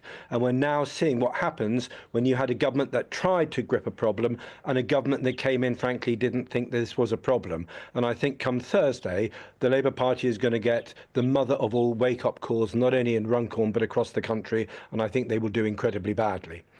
Tom, when it comes to your point about the ideology, I think you're absolutely right. Underpinning this on the left is the idea that anyone who comes here is a victim, anyone who comes here should be eligible for asylum, and anyone who's not white especially is a victim of the West or racism or imperialism or slavery or something.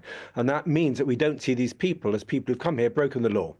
Yeah, and if they have broken the law, they should be docked the next day, imprisoned, and then sent back. And it's just not happening.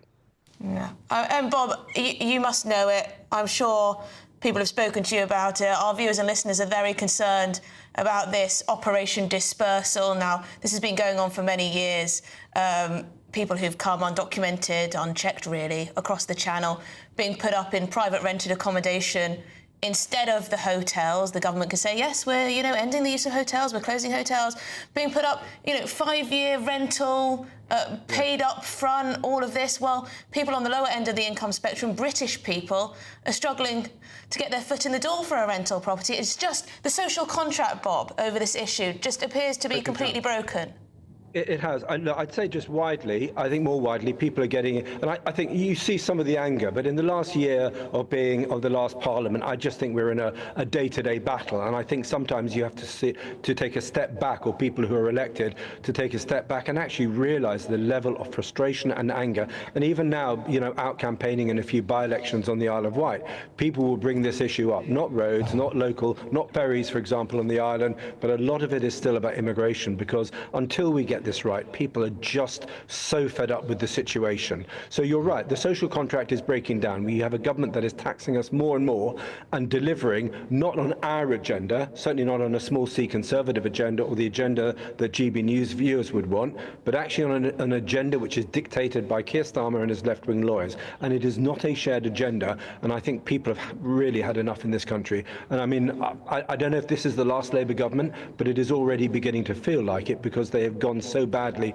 in the wrong direction. I think they're going to spend the next 3 years trying to play catch up. I don't think it's going to work, because on immigration and asylum, the heart just isn't in it. OK. Well, Bob Seeley, thanks so much for joining us there from a very sunny Isle of Wight. Do enjoy the great outdoors. I mean, what a lovely week it is. But of course, when it is nice weather, we do see those boats. Yeah, so the 6th boat is coming in the English Channel just for now. About 50 on each. I mean, it's going to be 25 degrees tomorrow, 27 degrees the next day, 27. I mean, they're just going to keep coming, aren't they? Yeah. Anyway, a Home Office spokesperson has said we all want to end dangerous small boat crossings, which threaten lives and undermine our border security. That's why this government is investing in border security, increasing returns to the highest levels for more than half a decade, and imposing a major crackdown on illegal working. Well, we're going to move on now, because the Chancellor, Rachel Reeves, is facing further pressure from the public sector, as teachers and NHS workers could be offered more than the 2.8% pay rise she's budgeted for. Yes, so the recommendations, they state that teachers should get a 4% pay boost and NHS workers should be given at least a 3% pay rise. But further strikes could be staged by these workers, leading to more disruption if they don't agree to it. Well, let's discuss this further with the Director of the Institute for Fiscal Studies, Paul Johnson. Paul, thanks so much for being with us today on the programme. This is a real conundrum for the Chancellor, because, frankly, there isn't any money. There's certainly not a lot of money around. But it is worth saying that the fact that the government or the Treasury said to the pay review bodies they want 2.8% doesn't necessarily mean that's what they budgeted. I mean, they go into this, it's almost a negotiation every year where the government comes in with one number, the unions and so on coming with another number, and the pay review bodies have to come up with a conclusion. 3% pay in the NHS is in the context of the fact that inflation this year may well average a bit more than 3%, really doesn't look very generous, and 4% for teachers, a bit above what we expect for inflation this year, but still a little bit below broader economy-wide increases in wages. And in the context, as we said, of pay for experienced teachers, which has plummeted by about 15% over the last 15 years or so.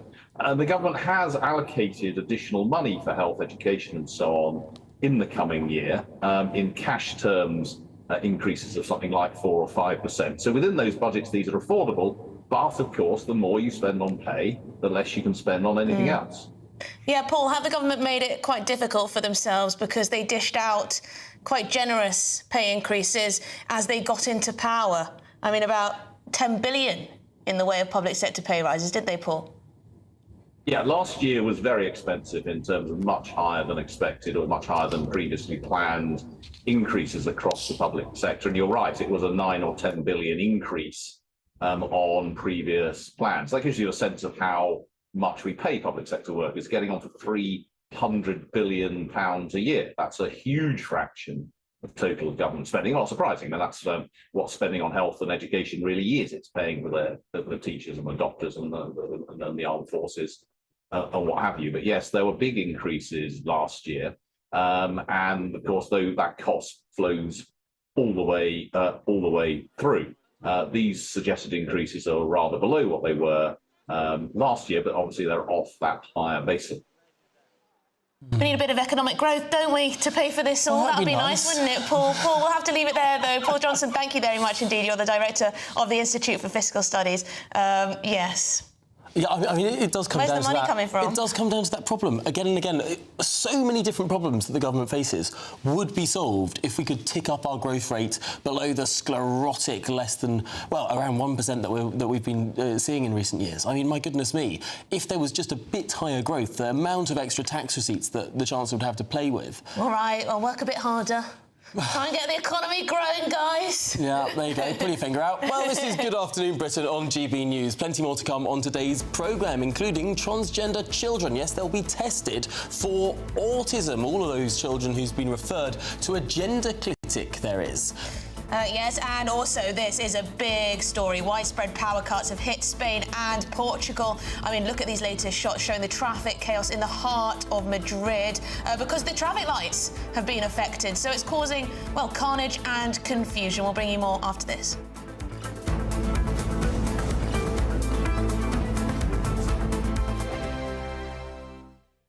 Westminster, the ultimate clique. And you're fighting like rats in a sack. But here on the Camilla Tominey Show, we ask the questions the establishment media is too scared to ask. OK, let me ask you a straight question, because I know you're a straight-talking politician. Whether it's net zero, illegal immigration or law and order, nothing is off-limits. You had the power then. Yeah, as I and say, now you've lost it. That's the Camilla Tominey Show, a politics show that's fearless. But no, let me finish my question if you don't mind, because it is my show. Sundays at 9:30, only on GB News, the People's Channel, Britain's news channel. It's Patrick Christie's Tonight, and here we do things differently. It's explaining the absolute madness of this, doesn't it? It's explosive. I mean, this is very good. It's lively. 850. Your government sat there, Sean, and it did nothing. It's controversial. And the Middle East has been in turmoil since before I was born. It's everything you need to kickstart your evening. Everyone's had their Weetabix tonight. I love to see it. That's Patrick Christie's Tonight, weeknights from 9 p.m.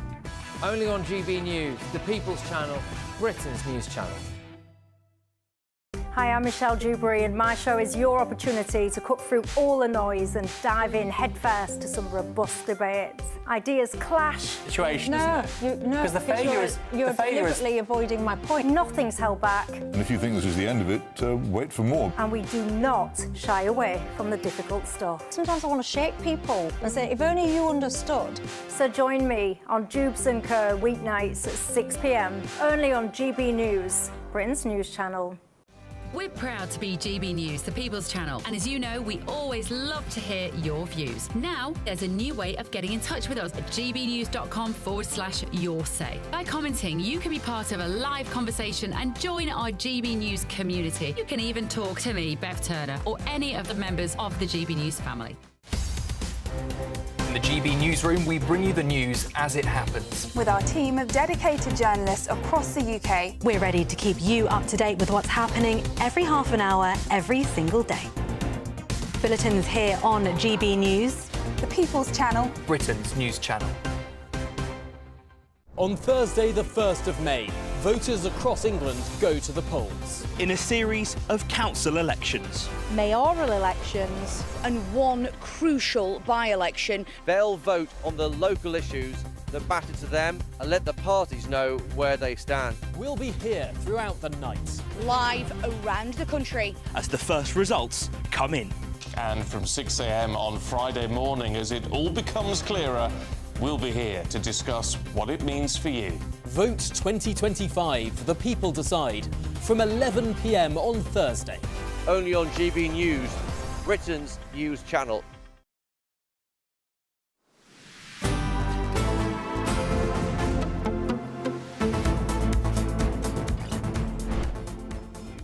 Good afternoon, Britain. At 28 minutes past 1, we can report a major power outage is sweeping across Spain and Portugal, plunging large parts of the entire landmass into darkness. Yes, as you can see here, traffic in central Madrid has pretty much ground to a halt. Traffic lights have been out. Look at these queues emerging. Just no traffic lights. So what happens? People have to kind of make their way. You've got a man there in high vis trying to sort out the traffic. Looks like a difficult job. I imagine people are quite angry. Spain's power grid operator says it's working urgently with energy firms to restore supply. But we can also report that large parts of the undergrounds and metros have had to be evacuated. We can look at the latest shots from Valencia's train station as people are stranded. I believe we can get those pictures to you now. That's of the open of a sporting event here, not the metro. But yes. Clearly this is a huge issue that, at the moment, we do not know what has caused this. I mean, imagine it. Remember when Heathrow had the awful outage? That's one airport. Yes, an absolutely massive international hub, of course. One airport.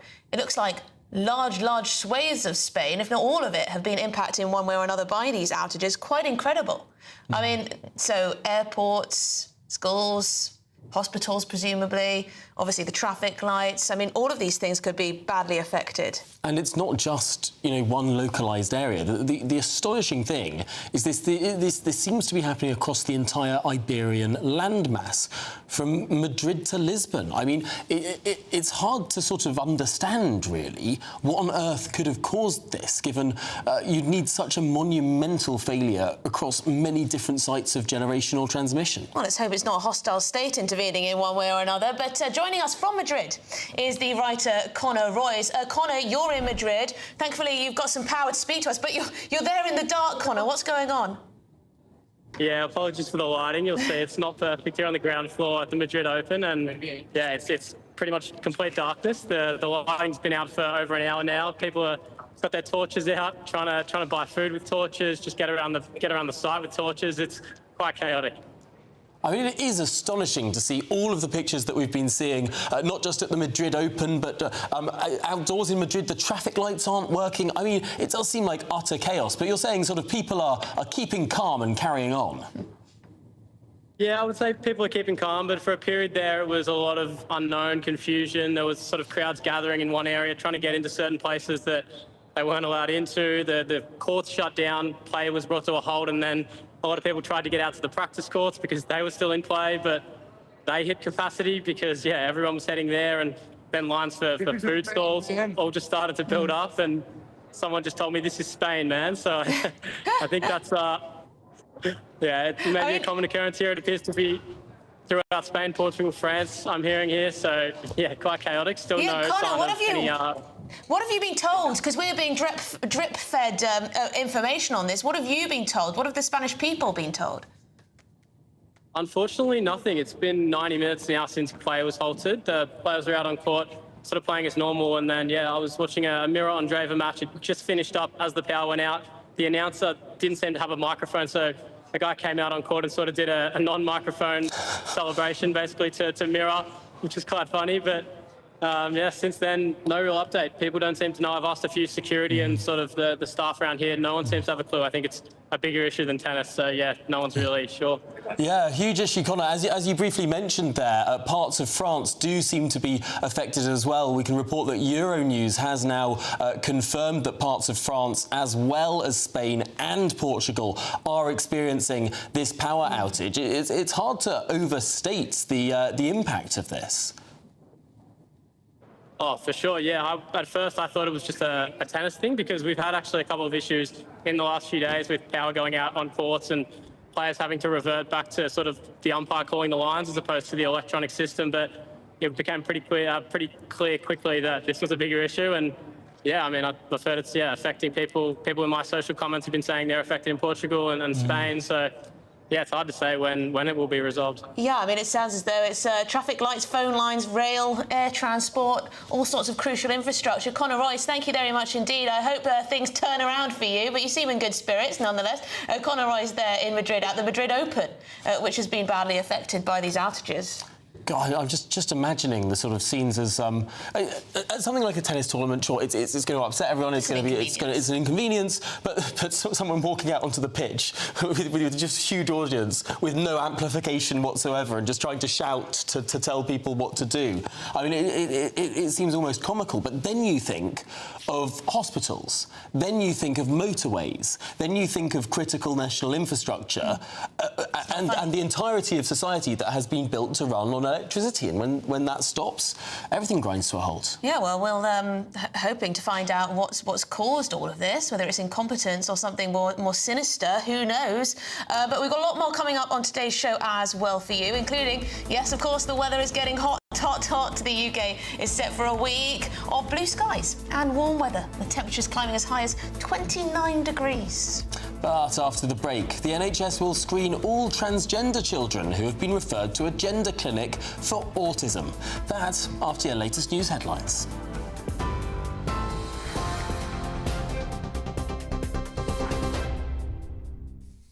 Very good afternoon, just after 1:30. Let's bring you then an update on that news. We were just hearing from Tom and Emily that there is a huge power cut plunging Spain and Portugal into chaos.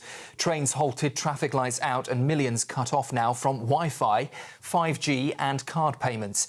Spain's rail operator says the entire national electricity grid has been cut off, leaving stations at a standstill and shops in darkness. Traffic jams have gridlocked Madrid, while Portugal police say card payments are down. People can't access Wi-Fi or 5G. A witness in the capital says, quote, "You can't get a train, pay for a coffee or even call for help." In just the last few minutes, Portugal's distribution network says it is in the process of restoring power in phases, but then their website vanished for maintenance, they say. Authorities are also racing to restore power, but the blackout has already, now we know, spread to France and Andorra. And also the European Commission saying that it is now in contact with national authorities across the European Union to understand the cause and scale of the outage. So we will, of course, keep across any developments and details as they come to us. In other news this lunchtime, the Kremlin has announced a temporary ceasefire in Ukraine ahead of Russia's Victory Day celebrations next week. The pause in fighting will run from midnight on the 7th of May to midnight on the 10th of May, with Russian forces told by Vladimir Putin to halt all military action. But Moscow has warned it will respond if Ukraine breaches the truce. The Kremlin says it is once again ready for peace talks, this time with no preconditions. The latest in a series of moves to shift blame for ongoing fighting. Here at home, the number of migrants crossing the Channel in small boats has now passed 10,000 so far this year. That figure weeks earlier than last year. It's another blow to Sir Keir Starmer's pledge to smash the gangs. 5 boats landed on Monday alone, with Border Force vessel Hurricane bringing 71 people into Dover by mid-morning. Flat, calm seas are fuelling the surge, with more crossings expected in the next 48 hours. Shadow Minister Chris Philp told GB News 2025 is now the worst year in history for illegal Channel crossings. And also breaking this hour, 10 men dubbed the Grandpa Robbers are on trial in Paris for stealing €10 million worth of jewellery from Kim Kardashian in 2016. Live scenes here from outside the court in Paris, where journalists and members of the public have joined to see that group gather as they attend the trial. Kim Kardashian was tied up and held at gunpoint by masked men posing as police officers during Paris Fashion Week. The accused, mostly in their 60s and 70s, include a man who's written a book about the heist and another said to be Kardashian's driver's brother. Kim Kardashian, who shared her location and diamond ring on social media before that heist, is due to testify at the trial next month, which is expected to last until 23rd of May. Those are the latest stories for you. Plenty more on all of those breaking lines coming into us as we get them. Now, though, let's take a look at the markets. For the very latest GB News direct to your smartphone, sign up to News Alerts by scanning the QR code or go to gbnews.com/alerts.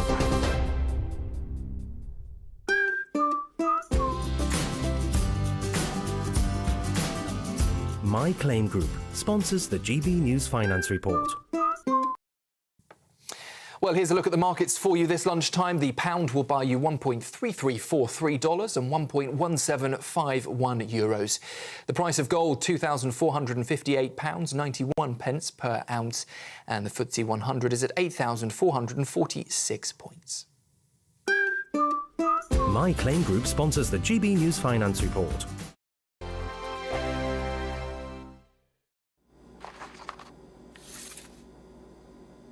Crash Law 24 sponsors GB News Traffic and Travel Report. Good afternoon. This is the latest AI travel news from GBnews.com. Drivers on the M8 westbound at junction 27 in Scotland face restrictions due to a road traffic incident. Motorists should approach with caution and anticipate delays. On the M4 westbound, at junction 37 near Pyle, resurfacing work is causing closures of the entry slip road and the hard shoulder, with diversions already in place. In North Somerset, a broken down vehicle on the M5 northbound at junction 19 is causing partial lane closures. Ensure you plan ahead and allow extra time for your commute. Stay up to date at gbnews.com for more travel news. Crash Law 24 sponsors GB News Traffic and Travel Report. Sunday with Michael Portillo from 11, only on GB News. You may not have heard of Betty Joel, but you'll certainly have heard of her long list of high society clients and her extraordinary designs.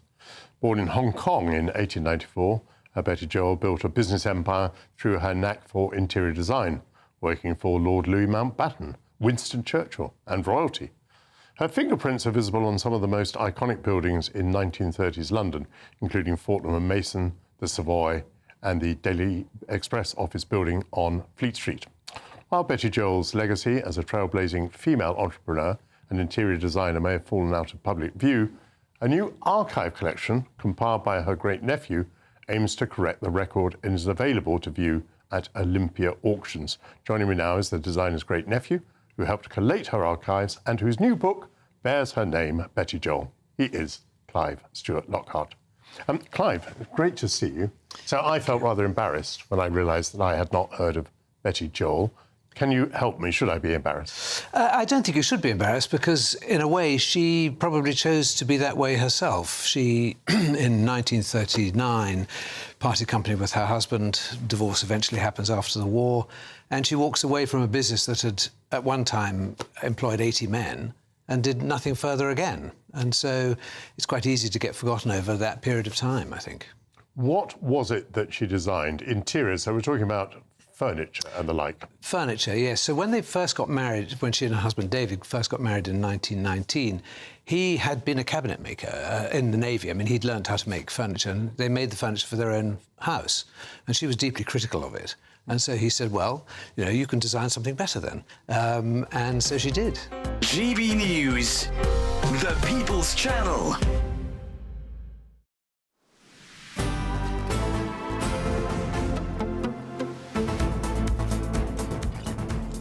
Good afternoon, Britain. It's 41 minutes past 1.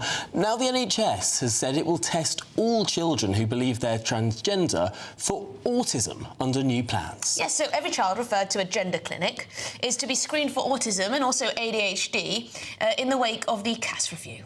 Well, joining us now is NHS paediatric nurse Olivia Princewell.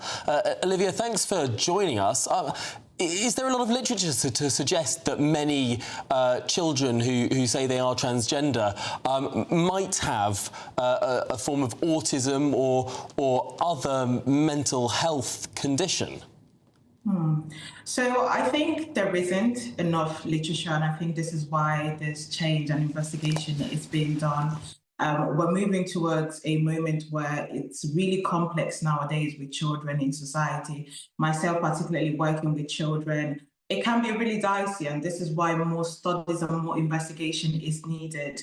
Nowadays, dealing with children requires such intense skill sets because of how complex the issue and the dynamics of things are in society. So yeah, definitely we do need further investigation and investigating and screening for autism and ADHD, which, by the way, has become more common nowadays compared to what it was in the past, is really, really important.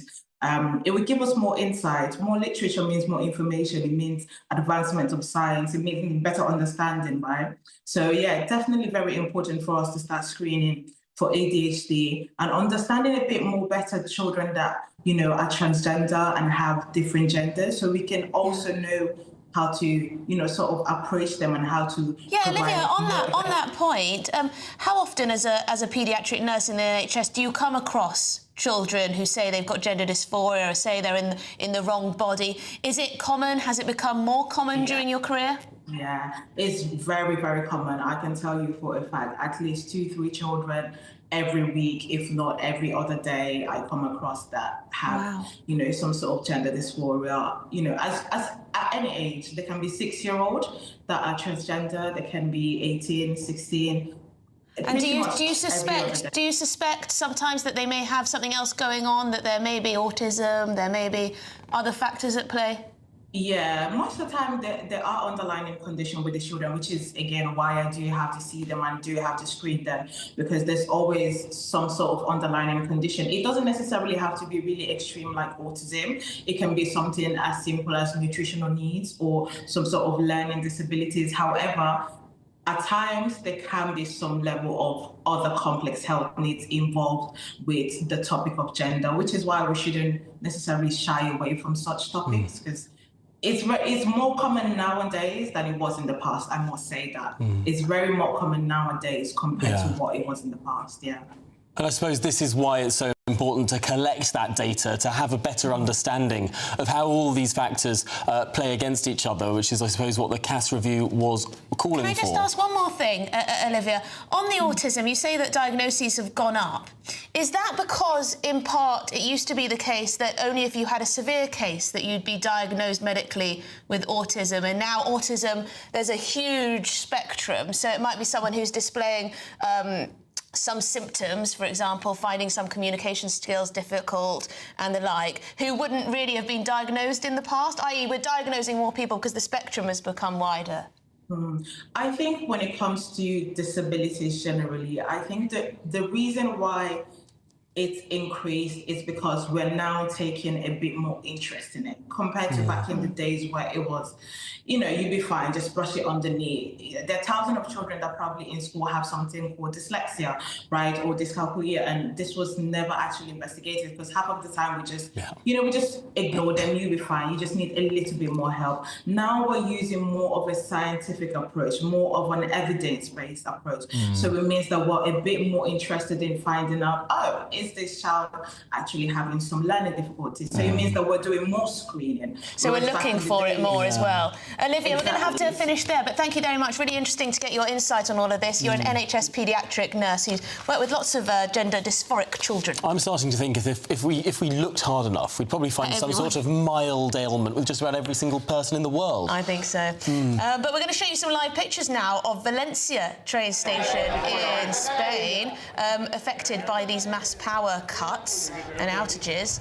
Oh, we're having a little look at something there. Looks like our cameraman is also affected, but we're not quite sure in which way. What you could see, for radio listeners, was what looked like a crowd of people who didn't really know what was going on. Yeah, which I think is the natural human response in situations like this. But perhaps you too would like some power out tourism. Yes, would you like to visit the parts of the world that don't have any electricity at the moment? Well, here's the weather forecast for those destinations. Ready to soak up that holiday sunshine? Won't we need some cover? No worries. All sorted. All Clear Travel Insurance sponsors GB News Travel Destinations Forecast. Whilst the UK is going to be increasingly dry and sunny this week, parts of the Mediterranean are actually going to be slightly damper. Some showers to watch out for across parts of Turkey, and a brisk breeze running through the Aegean Sea will make it feel quite fresh for those Greek islands. A few showers in between the sunshine for parts of Italy, France and Spain as well, but it's parts of Portugal and down towards Madeira that are going to see some of the most unsettled conditions, some longer spells of rain and again some quite strong winds around, but away from there there'll still be some sunshine elsewhere. All Clear Travel Insurance sponsors GB News Travel Destinations Forecast. Hello. Yes, it's time for your latest weather update from the Met Office here on GB News. All about the temperatures this week as things steadily warm up. A pretty warm one today in the south, but quite a bit of cloud at times over parts of Scotland and Northern Ireland. There's a weather front just dangling its way across the far north, but high pressure is dominating for most parts of the UK. Light winds, plenty of sunshine across the south after starting off a little misty. As I said, there's some zones of cloudier weather across Northern Ireland, Scotland. That cloud thick enough for some rain and drizzle at times over parts of the Highlands, the Western Isles.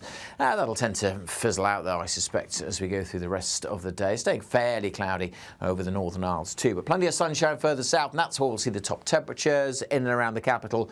23, maybe 24 degrees Celsius, and many places many degrees above the average for the end of April. There's that thicker cloud across the far north of Scotland, a little bit of light rain and drizzle here and there, but even that, as I say, fizzling out. Some sunny spells across parts of Aberdeenshire, down towards the borders. We'll see the temperatures in the high teens, but generally quite a bit of cloud across western Scotland, Northern Ireland. Any cloud further south, fairly patchy. There's been some sea fog across parts of the southwest. That'll tend to burn away over the next few hours. As we go through the night, we could see a little bit of mist and fog reforming here and there. Still some patchy rain and drizzle clearing away from Orkney, spreading up towards Shetland. But generally, it's a dry night for the vast majority. Clear spells generally. Temperatures will dip down into single figures in rural spots, but many towns and cities staying in double digits. Another cracking spring sunny day for the vast majority on Tuesday. Probably a brighter day for Northern Ireland tomorrow and for much of Scotland. Still some thick cloud across Shetland. The odd little bit of drizzle here and there, but most places dry, fine, light winds and some pretty warm sunshine as those temperatures tick up widely over 20 degrees Celsius, getting warmer still through the week. In the GB newsroom, we bring you the news as it happens. With our team of dedicated journalists across the UK, We're ready to keep you up to date with what's happening every half an hour, every single day. Bulletins here on GB News, the People's Channel, Britain's news channel. I'm Christopher Hope. From pop stars to politicians, I'll interview anybody in a pub who's got a political opinion. Join me every Friday on Spotify, Apple Podcasts, YouTube or gbnews.com, or wherever you get your podcasts. This is GB News, the People's Channel. We're proud to be GB News, the People's Channel. And as you know, we always love to hear your views. Now, there's a new way of getting in touch with us at gbnews.com/your say. By commenting, you can be part of a live conversation and join our GB News community. You can even talk to me, Bev Turner, or any of the members of the GB News family.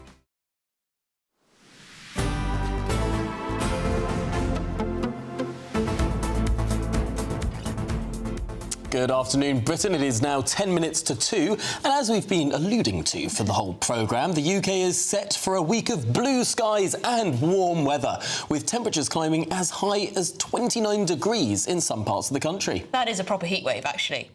We're joined by the Met Office presenter Alex Deacon. Alex, is everyone across the country going to enjoy this warmer spate of weather? Spell. There we go. Spell. Got there in the end. Yes, most places will, certainly for the next couple of days, Tuesday and Wednesday look lovely. I mean, it's a bit cloudy today across Scotland and Northern Ireland, but tomorrow here we'll join in with the sunshine as well. Maybe not the Northern Isles, but that'll take an extra day. But yeah, most places, Tuesday, Wednesday, lots of sunshine, high temperatures for the time of year. We're going to see values into the mid-20s quite easily tomorrow across the southeast, and many places further north will be at 20 degrees, 21, 22, so very pleasant conditions. Gets a little warmer on Wednesday. That's when we could see those values up to 26, 27, and Thursday's probably the peak in the south.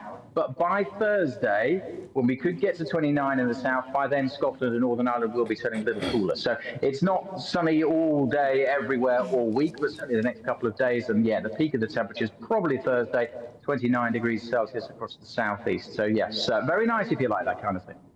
Oh, very nice indeed. The question is, though, will this last? Because we've had some false horizons in the past. I mean, the start of April was glorious for about 3 days, and then came the rain. I mean, is this going to be sunshine till the summer?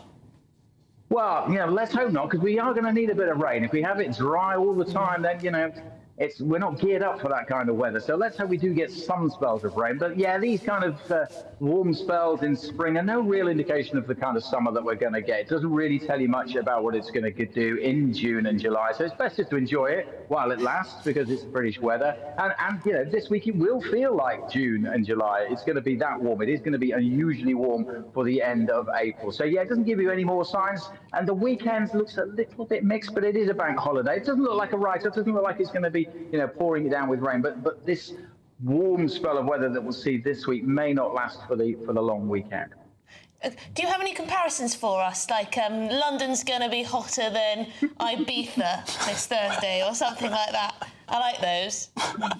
Yeah, a lot of people like those kind of things. It does look as if it was warmer than quite a bit, certainly across Portugal. And so much of northern France will also be joining in with this sunny weather as well. So, yeah, it'll be, I think, similar or on a par to much of the Mediterranean too. But, yeah, I'll work on that and give you some true definitions. Warmer than Las Vegas, that's what you want to hear, isn't it? But that might be a bit hot. It might feel warmer than Las Vegas in Madrid or in Lisbon, thanks to the lack of air conditioning due to power cuts. But Alex Deakin, thanks indeed for joining us, Met Office presenter, talking about our Mediterranean week to come. I worry that the odds are that if it's nice now, it won't be nice in July.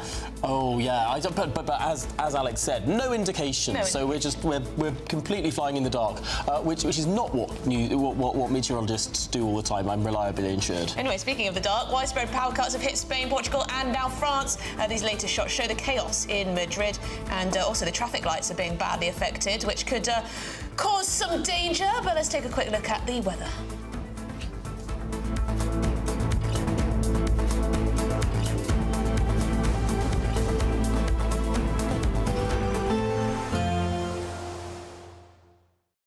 Expect a warm front, moving from the kitchen right through to the rest of the house. Boxed Boilers, sponsors of weather on GB News.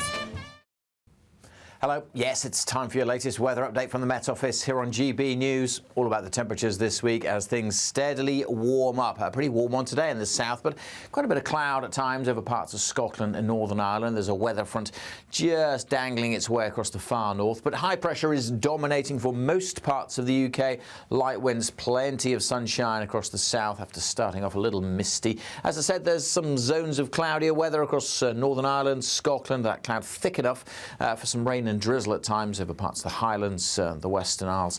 That'll tend to fizzle out, though, I suspect, as we go through the rest of the day. Staying fairly cloudy over the Northern Isles too, but plenty of sunshine further south, and that's where we'll see the top temperatures in and around the capital.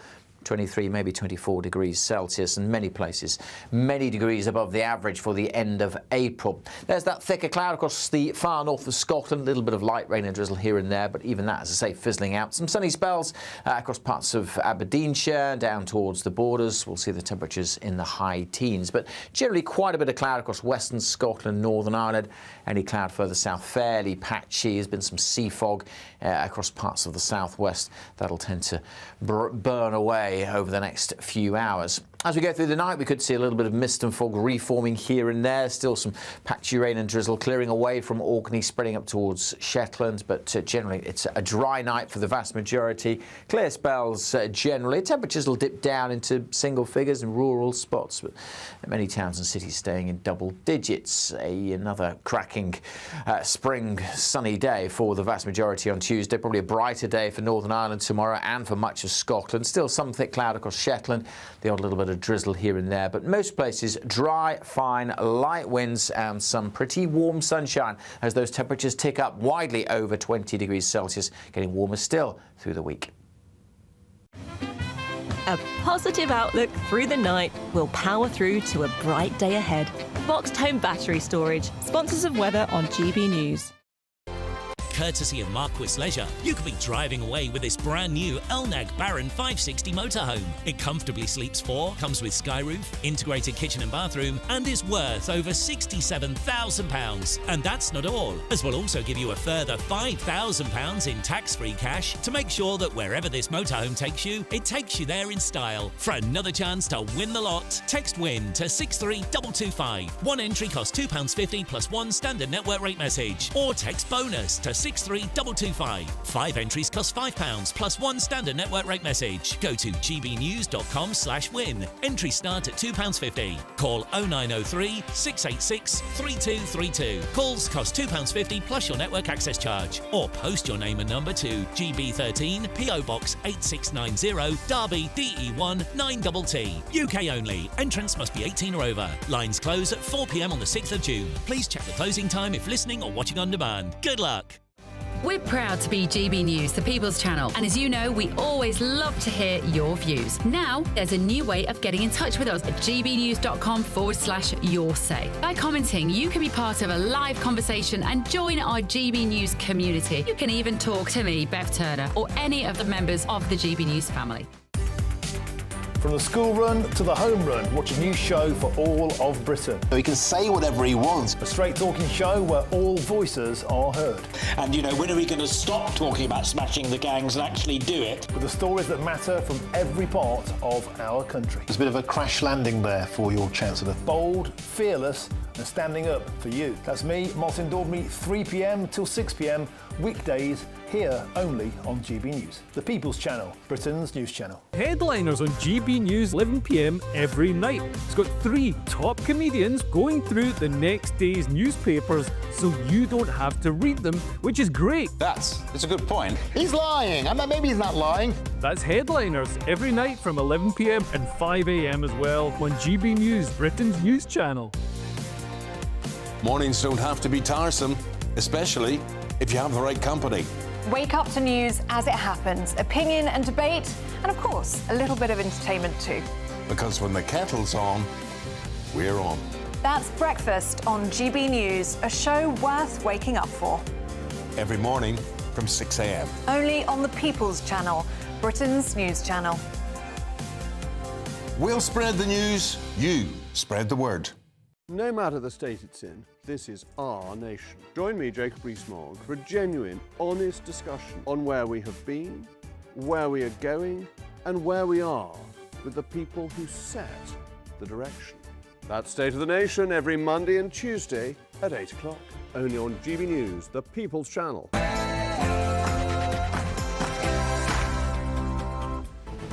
Good afternoon, Britain. It's 2 o'clock on Monday, the 28th of April. I'm Tom Harwood. And I'm Emily Carver. Now, breaking news. Labour's Smash the Gangs policy is in tatters as 10,000 illegal small boat migrants have crossed the channel so far this year. Make that 10,250. We can confirm that 350 small boat migrants have now crossed so far today. Wow, OK. And in Spain, Portugal and France, there have been widespread power cuts. These latest shots show the chaos in the heart of Spain, Madrid. Portuguese police are also saying that traffic lights have been affected across the country and the metro is now closed altogether. Hugh Edwards, the BBC presenter, Hugh Edwards, is due to leave the BBC. Well, that was the moment the BBC announced Hugh Edwards would resign from the corporation. Now, a new BBC report says it needs to take quicker action when staff step out of line. Debanking has been happening on a very, very big scale across this country, and it is men and women running small businesses, above all, that are being targeted. The banks certainly don't want to take their cash anymore. Well, believe it or not, that was 2 years ago that Nigel Farage there expressing his outrage at the debanking scandal. But now, Labour has announced new rules to clamp down on potential debanking following that controversy.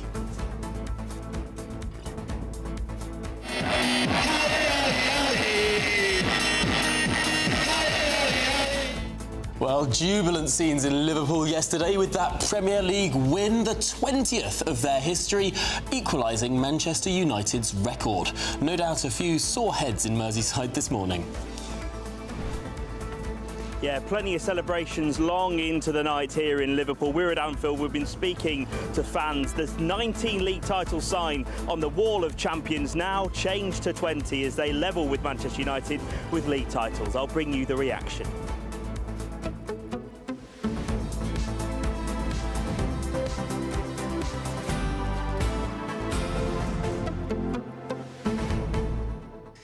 And we're just hearing that there are a couple of urgent questions coming in the House of Commons today. One on the incident that's occurred in Headingley that Anna Riley has been reporting on. But also, Chris Philp, the Shadow Home Secretary, is going to ask Yvette Cooper, the Home Secretary, if she'll make a statement on the child rape gang scandal. So that's coming for you at about 2:30? Well, let's... We'll have to check on the timings. Check on that. Don't want to say for certain. Things can be a bit movable, but each UQ usually lasts around 45 minutes. We will bring you the rape gang question as and when it happens in the Commons. This is, of course, an issue that GBNews has taken a particular interest in over the years, and certainly it's good to see that it's once again at the forefront of politicians' considerations. It's something that is not going away. But yes, 10,000 milestones smashed to pieces today, just this year. Now 10,250 people have now crossed the channel to this country. So that is an absolutely massive number. It is staggering, given that the Prime Minister has been so fervent in his sound bites. I mean, under Rishi Sunak, we had Stop the Boats.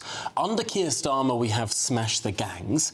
And under both, we have tens of thousands of migrants likely to come across the course of the year. I mean, today we are about a month ahead of where we were last year. I mean, the problem is getting worse, not better. We're all paying for it. gbnews.com/your say. Please do get your thoughts in. But I'd like to say we're joined now by GB News Home and Security Editor Mark White, who's been following this for us and bringing us all the data that we need on this. Mark, tell us, so 350 just today? In 6 small boats so far today, but just actually as you were reading your introduction there, our producer down in Kent has been in touch again to say a 7th small boat is now under escort by the French towards UK waters. So that could be up to over 400 today. So already when we broke this morning that milestone of 10,000 had been reached, now we're 300 over it. So it just shows you that on a good day in the Channel, you can have very significant numbers crossing, just adding all the time to the numbers crossing. And as you say, Tom, we're about a month ahead of where we were at this time last year. And that will be very alarming, I think, for the government and for Sir Keir Starmer, who has made this Smash the Gangs policy the central plank of his fight against the criminality that is pushing these boats across the Channel. There is no deterrent. They got rid of the Rwanda scheme on the first day in office for the Labour government. So all they have is the law enforcement strategy, which doesn't appear thus far to be working.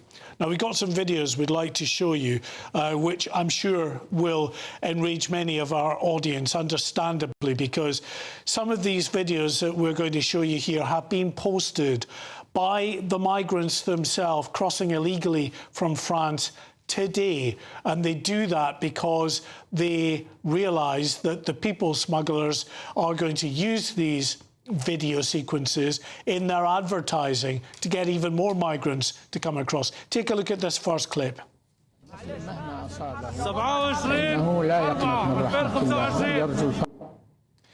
So this is a young man in the middle of the channel, face covered, not looking intimidating at all, as he is making the crossing. And it's pretty much, as you can see there, flat cam conditions in the channel. We've some more video on board a boat, or on board two boats, that we can show you. Again, this is video that was captured, taken this morning by migrants on board these vessels, and it's being used and pumped out now by criminal people smugglers in the right across the world, in the source countries, to try and attract, as we say, even more migrants to come on the journey, showing them that, look at these benign conditions, look how easily you can cross the short distance from France to the UK.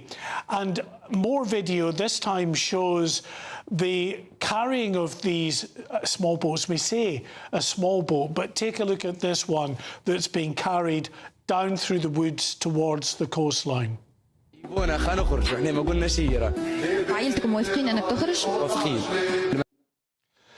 So the big old beasts, these boats, and they have to be, obviously, when they're cramming 70, sometimes more than that, on board these vessels for the journey across from France to the UK. So carried, even in a wooded area like this, if you have lots of police, you would think that they would be easily discoverable before they actually get down to the beach and launch these vessels, but many of them, of course, make it across any time there is a good day. And people might be asking, well, you know, why aren't the French police doing more? Why isn't the French government doing more? And others could argue that, well, is it really in their own interests to stop these boats from getting across? It gets rid of a problem. But it actually doesn't get rid of a problem, because look at this next video sequence. It's taken from a village on the northern coast, and it just shows you what the people of France in these coastal communities are having to put up with day in, day out. قطار بيجي تشيري زاخو ساقر زاخوي بيجي إن شاء الله حنبقى بريطانيا عفوا. So that is an otherwise peaceful coastal community in France, just teeming with migrants. And of course, if you live in these areas and you see predominantly young men in your midst coming through the village like that, you can understand how that might be quite frightening for these individuals. So there is, you would think, an imperative on the part of the French government to try to do something to deal with this particular issue. Take a look at the next video that we have for you that does show actually very significant numbers of French police.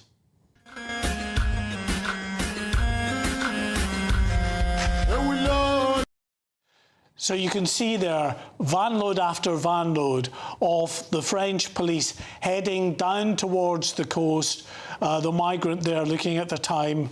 But of course, what they're not doing is stopping and intervening to ask these individuals who are heading down towards the beaches what they're doing. And they just signal back, wave, fists in the air defiantly at the police, knowing the police are doing absolutely nothing. And actually the vast majority of these migrant boats that set out on that journey across to the UK are successful in that endeavour. And you can see why they're doing it. I mean, firstly, it's so brazen. Thank you for bringing us those clips. So brazen that these people are just posting this on a public platform. Look at us, look at our big boat, look at us carrying it through the woods. You can see exactly the route they're taking. You can see exactly the road that they're walking along. You can see exactly the village that they're passing through. You can see exactly which boat they're on in the middle of the channel. They clearly feel like no one is going to stop them, and they know exactly what they're going to get on the other side to a large extent, because people are posting also these types of videos from the hotels and also presumably from rented accommodation, which we know the government is seeking more and more of. You know, a lot of people will be thinking, why not take my chances? Yeah, and I mean, it's a very good point on the sort of brazen nature of this and what exactly are the police doing to intervene here, because the British government will tell you that as part of their strategy to deal with the gangs, the smashing the gangs policy, they are signing all the time new cooperation agreements with various countries, chief among them, of course, is France, who have given £500 million in investment to help tackle this problem. And we're told that in the coming weeks and months, the French will adopt a new tactic of intervening to push the small boats back when they launch into the water of the beaches. At the moment, the policy is once they're in the water, they don't go near the boats. But if they can get to them before they launch, then they will do it. But actually, even this policy of getting to the boats before they launch, although we heard a flurry of incidents in the past where the police were going and puncturing the boats, that doesn't seem to be happening nearly as much. And one of the key reasons why it doesn't appear to be happening as much is because of the violent reaction that the police are getting from the migrants down on the beach. And unless the police are there mob-handed, it is very difficult for them to reach out to do that and put themselves at very obvious risk from angry and violent migrants. But we should also point out that the reason why so many of these men, and it is almost exclusively men, make this journey, traipse through these towns, get on those boats and make it to the UK, is because if they come from a country like Iran, Afghanistan or Syria, they are almost certain to receive asylum here in the United Kingdom. Thanks to the conventions that we signed up to, people coming from countries that we consider to be dangerous or in turmoil, as long as they can get their boots on UK soil, they'll be given refugee status. You've just highlighted there what I think is the biggest pull factor. We hear a lot, and understandably, because people get outraged about the fact that these people are being kept in 4-star hotels and the nice also haves like a bit of extra allowance. But that's not really the pull factor. As you said, the pull factor is if you make it across, you're very unlikely ever to be removed. The government's telling us at the moment returns are up. 24,000 people have been returned, illegal immigrants and foreign national offenders. Well, the vast majority of those are not small boat migrants. It only accounts for a few percent, because if you've come across and you're not granted asylum, you're still unlikely to be removed, because the industry, that is the people smuggling lawyers, the lawyers acting for the migrants claiming asylum, the NGOs and the like, they're all very, very well adept at making sure that in our courts, in appeal after appeal, if you're not granted asylum, you're still deemed to come from an unsafe country, and for whatever reason, you won't be returned to that country, you'll be given indefinite leave to remain. At this stage really is considered an unsafe country. Yes, according to these human rights lawyers and the laws that they're utilising here. Yeah, yes. absolutely. We should say that the Home Office of the government have said that they're going to crack down on fraudulent immigration lawyers. And I don't know how many are fraudulent or how many are fake, but there you go. Yes, thank you, Mark White, for bringing us all of that and those videos. Really fascinating to see. We must say that the Home Office have issued a statement. They say that we want all dangerous small boat crossings which threaten lives and undermine our border security to end. That's why this government is investing in border security, increasing returns to the highest levels for more than a decade, and imposing a major crackdown on illegal working. So there you go. But in other news, a major power outage or power cut is sweeping across Spain and Portugal, plunging large areas into darkness. Well, traffic in central Madrid has ground to a halt. Traffic lights are out, and indeed parts of the underground are being evacuated. The underground now shut down. Spain's power grid operator said they're working urgently with energy firms to restore supply. Yeah, so here you can see the roads looking rather congested. A man in high vis desperately trying to sort out the traffic. But joining us now is the travel reporter Simon Corder. Simon, thank you very much indeed. This is quite shocking that there's been such a widespread outage in Spain and Portugal. I mean, will affect the Spanish and the Portuguese a huge amount, but also a lot of Brits out there. Oh, most certainly. Spain, by far our most popular country for British holiday makers. And so there will be certainly hundreds of thousands there, possibly into a couple of million, who will be affected by this. And also, just in terms of people trying to get between the UK and Spain, the aviation analytics company Cirium has just told me that there's over 500 flights from the UK to Spain and Portugal today. I've looked at the airports. The biggest problems seem to be, as you would perhaps imagine, in the capital cities, in Madrid, in Lisbon, where you are seeing, for instance, TAP Portugal cancelling dozens of flights. Others are being severely delayed, going out of Barcelona, for instance, to Gatwick on British Airways. There's a 4-hour delay. And that's, of course, for people who've been able to get to the airports. I've checked, and, well, Renfe, who are the main national railway operator in Spain, say that at 12:30 local time, the power just went off. Their trains ground to a halt. And bear in mind that Spain has by far the biggest rail network, high-speed rail network in Europe. There are normally, on a route such as Madrid to Barcelona, at any one time, dozens of trains on that link. They will have just come to a halt where they were. More problematic, I think, is, as you were mentioning, the metro systems in Madrid, in Barcelona, in Lisbon, in Porto, all of them shut down. And so passengers were trapped in trains underground and indeed in stations while they were waiting for trains, which suddenly the lights went off. My understanding is that those have now been evacuated. But of course, big cities like that, if you suddenly turn off the underground, that's going to have problems. Anybody who was thinking of, oh, I'll take a cab instead, well, the traffic lights haven't been working either. I mean, it is extraordinary to see some of the pictures where you have men in high-vis clothing just trying to direct cars about the central area of Madrid. But curiously, we just don't know how far this will go or how long this will go. And that's what makes it really hard for people to plan, whether it's flights, trains, well, even underground trains. I mean, people are just in the dark, not only physically, but also metaphorically.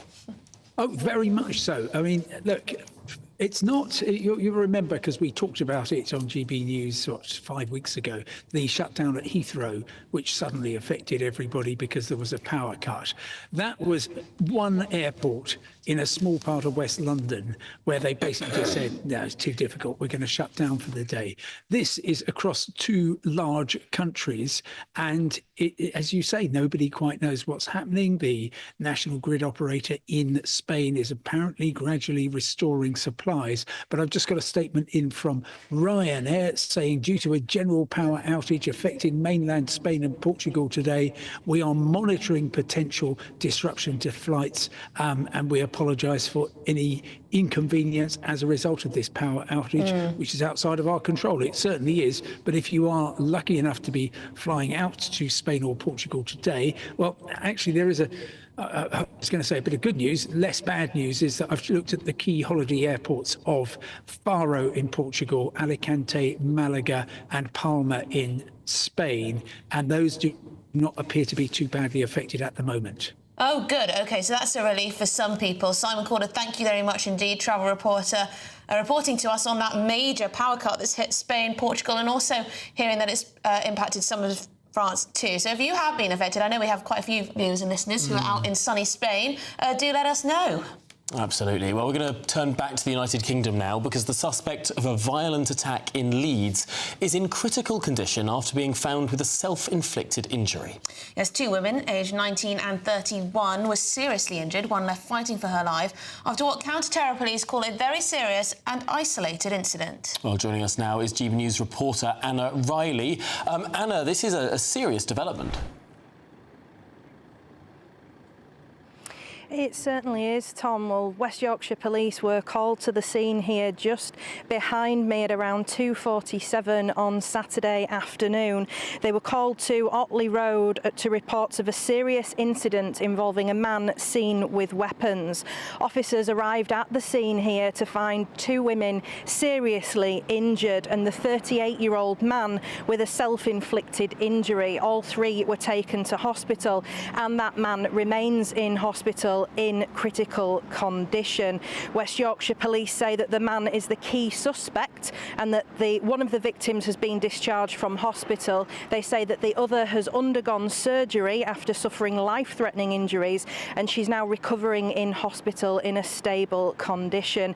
Counter-terrorism policing North East are working with West Yorkshire Police as part of this investigation surrounding the incident, and they said that a crossbow and a firearm were recovered from the scene here on Saturday and that police aren't looking for anyone else in connection with the incident, with cordons lifted here that were in place at the weekend. And this incident took place during the Otley Run. That's a well-known pub crawl here in Headingley in which many students take part in. Leeds has two universities with thousands of students taking part in this. It's a 3-mile stretch that runs from Headingley to Leeds city centre, and it happened near one of the pubs along this stretch. And understandably, locals are concerned. Residents have told me that they felt worried in the wake of what had happened, but they feel that in general, Headingley is a safe city. We've seen police patrols still ongoing today as well, keeping up a presence in the area, keeping locals reassured.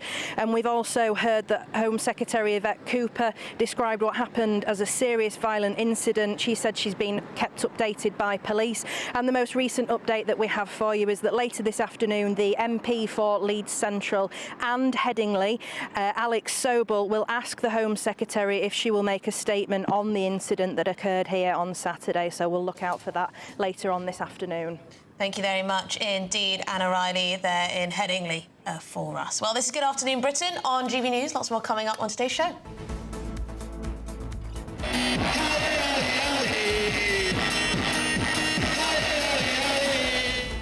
Well, jubilant scenes in Liverpool yesterday as that city won the Premier League for the 20th time, equalising Manchester United's record. No doubt there are a few sore heads in Merseyside this morning, but after the break... Banking has been happening on a very, very big scale across this country, and it is men and women running small businesses, above all, that are being targeted. The banks certainly don't want to take their cash anymore. Well, yes, that's what Nigel Farage had to say almost 2 years ago, expressing his outrage at the debanking scandal. But now, Labour has announced new rules to clamp down on this type of debanking following that controversy. Will it be enough?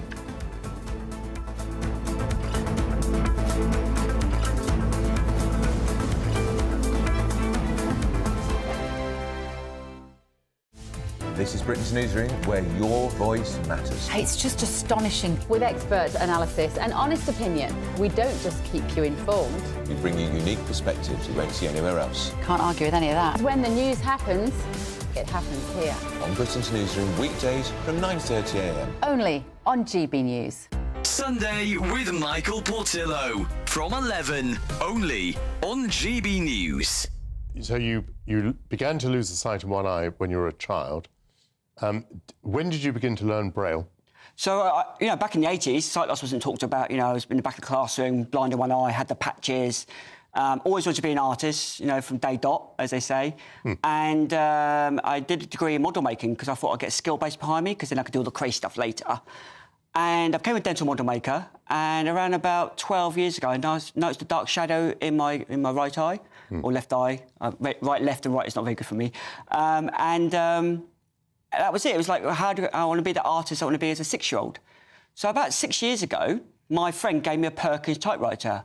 Now, have you ever come across one of those before? No, tell me about it. So this machine's not changed since the 1950s. It's like an organ with 6 keys, because Braille is a mathematical language. So when you ever have a play on one, you can learn it really quickly. So I learnt Braille in 3 weeks because I saw it as a pattern. How extraordinary. You learnt it in 3 weeks? Yeah, because I didn't see it as a letter. You know, because as an artist, my brain is geared to, like, wired to patterns.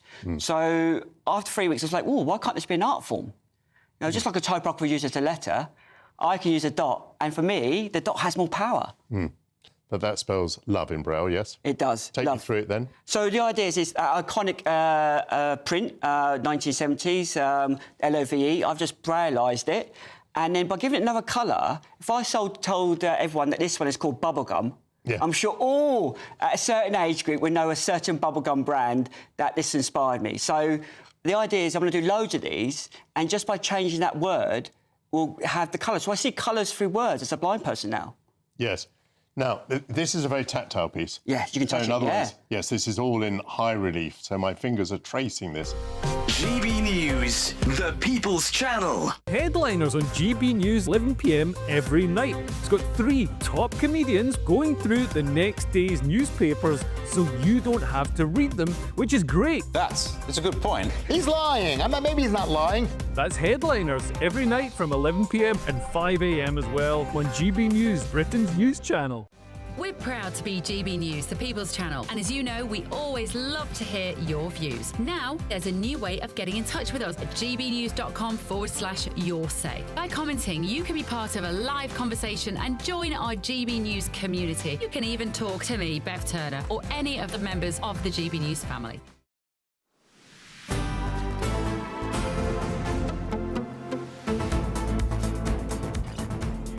Good afternoon, Britain. It's now 2:26 and the government has decided to introduce new rules to protect millions of people from having their bank accounts just closed by branches. Well, this comes following the controversy between NatWest-owned Coutts Bank and Nigel Farage back in 2023. Shall we remind ourselves? Banking has been happening on a very, very big scale across this country, and it is men and women running small businesses, above all, that are being targeted. The banks certainly don't want to take their cash anymore.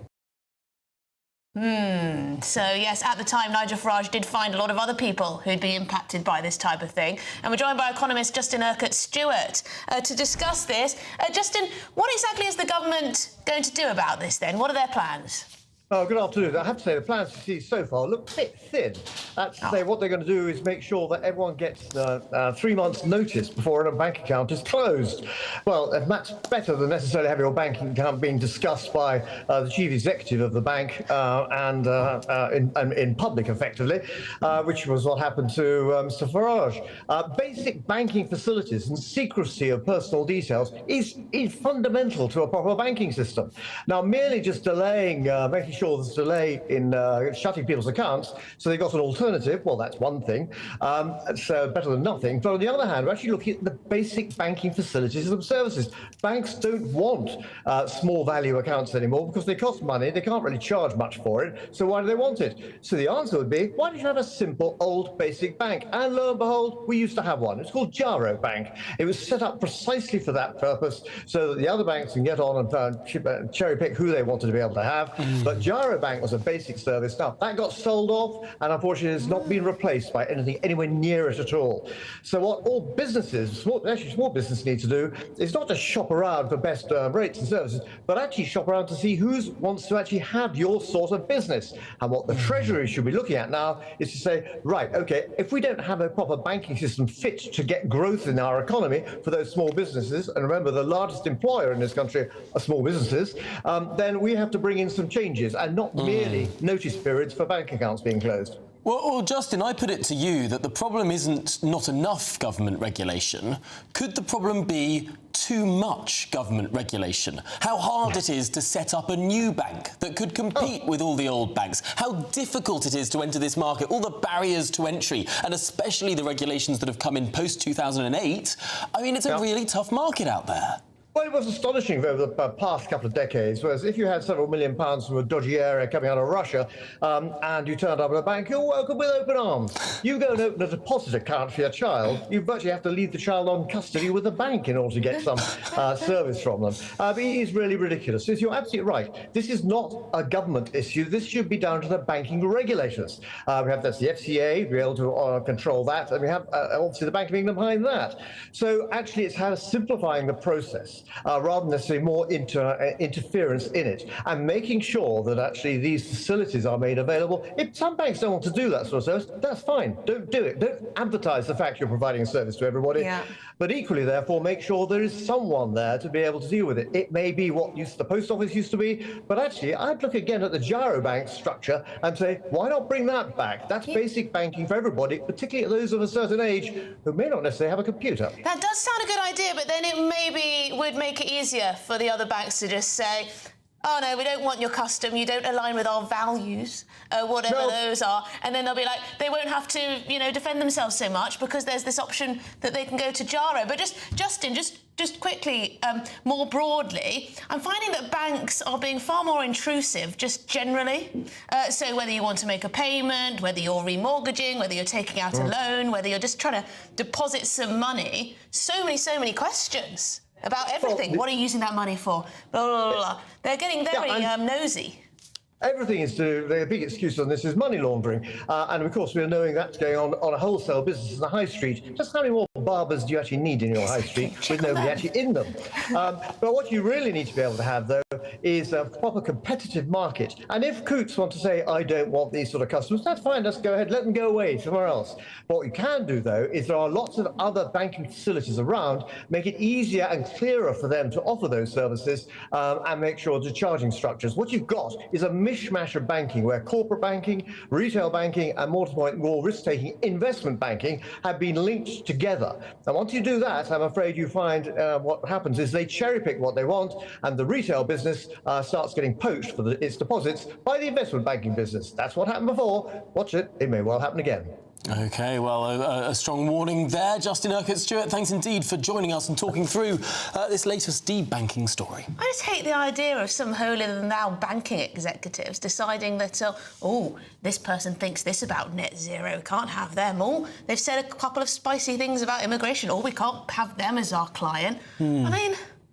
Well, you could say, if there's another bank, yes, but it's a humiliation for the person who was banking, right? It's also utterly irrational. It's totally judgmental. What sort of business turns away a customer?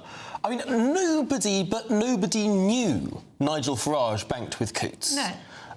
It wasn't a reputational risk for them.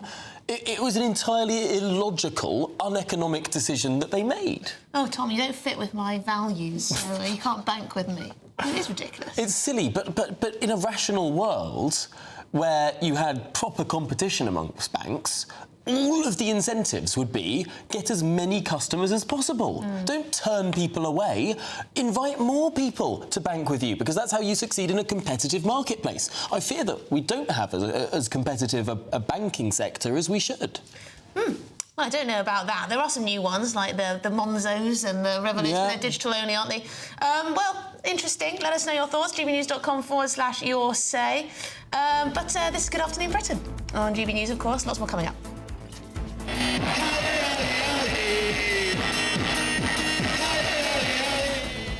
Yes, Liverpool win the Premier League for the 20th time, equalising Manchester United's record. No doubt a few sore heads in Merseyside this morning, but that's to come after your latest news headlines.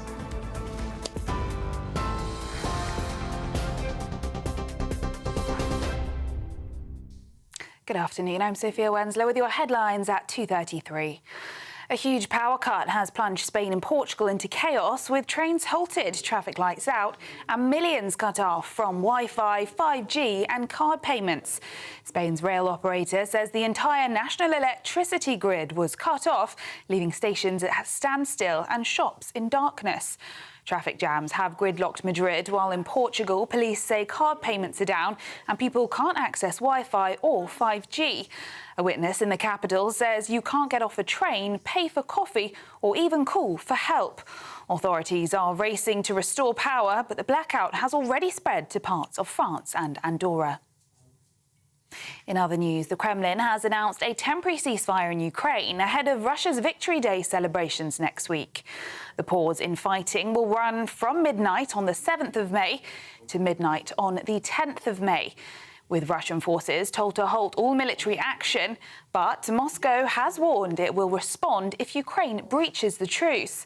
The Kremlin says it's once again ready for peace talks this time with no preconditions. It's the latest in a series of moves to shift blame for ongoing fighting. Now, the number of migrants crossing the Channel in small boats has now passed 10,000 this year, weeks earlier than last year. It's a blow to Sir Keir Starmer's pledge to smash the gangs. 5 boats landed on Monday alone, with the Border Force vessel Hurricane bringing 71 people into Dover by mid-morning. Our Home and Security editor Mark White says flat, calm seas are fueling the surge, with more crossings expected in the next 48 hours. Shadow Minister Chris Philp told GB News 2025 is the worst year in history for illegal channel crossings. He blamed Labour's decision to scrap the Rwanda scheme, saying the numbers are worse than ever. And the suspect of a violent attack in Leeds is in a critical condition after being found with self-inflicted injuries. 2 women, aged 19 and 31, were seriously injured. One left fighting for her life after what counter-terror police call a very serious and isolated incident. Police recovered a crossbow and firearm at the scene on Otley Road in Headingley on Saturday afternoon. Counter-terror officers are leading the investigation, but say it was an isolated attack and no one else is being sought. Local churches opened their doors in response as a bishop of Kirkstall spoke of a city left shocked and numb. Those are the latest GB News headlines. More in half an hour. For the very latest GB News direct to your smartphone, sign up to News Alerts by scanning the QR code or go to gbnews.com/alerts. What are you so happy about? I've just made a claim. My Claim Group. My Claim Group sponsors the GB News Finance Report. And here's a quick snapshot of today's markets. The pound will buy you $1.3348 and €1.1759. The price of gold is £2,470 and 95 pence per ounce. And the FTSE 100's at 8,441 points. My Claim Group sponsors the GB News Finance Report.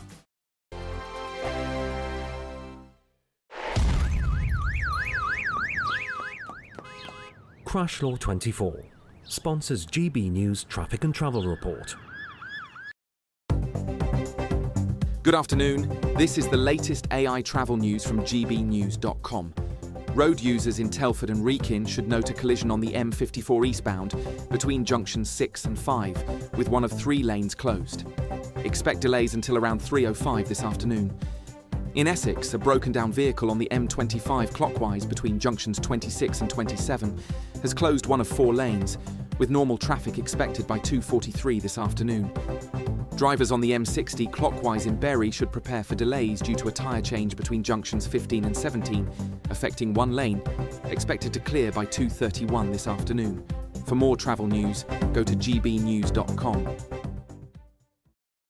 Crash Law 24 sponsors GB News Traffic and Travel Report.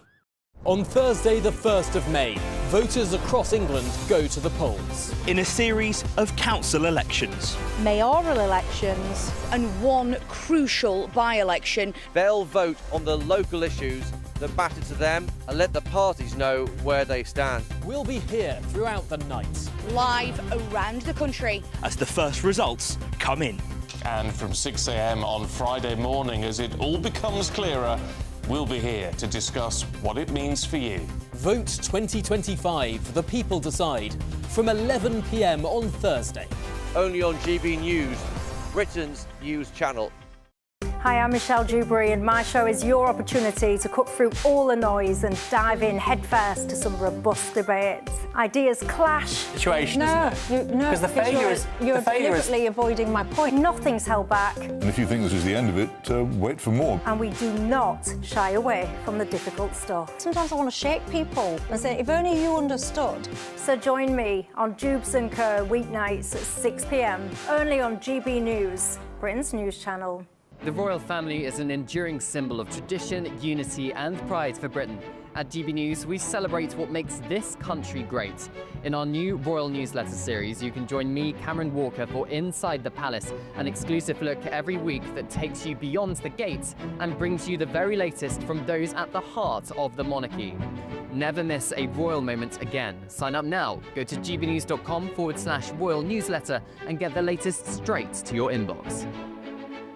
Headliners on GB News 11 p.m. every night. It's got 3 top comedians going through the next day's newspapers so you don't have to read them, which is great. That's a good point. He's lying. Maybe he's not lying. That's Headliners every night from 11 p.m. and 5 a.m. as well on GB News, Britain's news channel.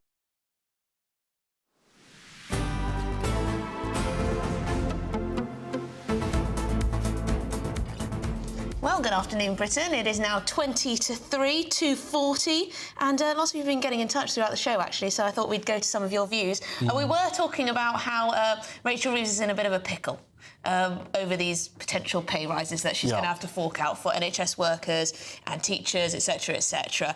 And could they potentially go on strike if they don't get what they want? Peter says, do public sector staff realise who pays their wages? It's the private sector. The private sector has shed jobs, entire industries in some cases because of high taxes and net zero. How dare they demand more? But strong stuff from Peter. It is true to say that we have seen public sector pay restrained over the course of the last 15, 20 years. Absolutely fair enough. But we've also seen public sector productivity completely flatline. Yeah. Normally, what happens is if a company... What are you saying, they're lazy? ...or an industry is more productive, then they can get more money because they're generating more money. And the private sector has seen productivity improvements over the course of that time, and therefore it's seen higher wages. But the public sector has been flatlining in productivity. Yeah. Completely flatlining. Any better. Unless you are improving your service, how on earth can you demand more money?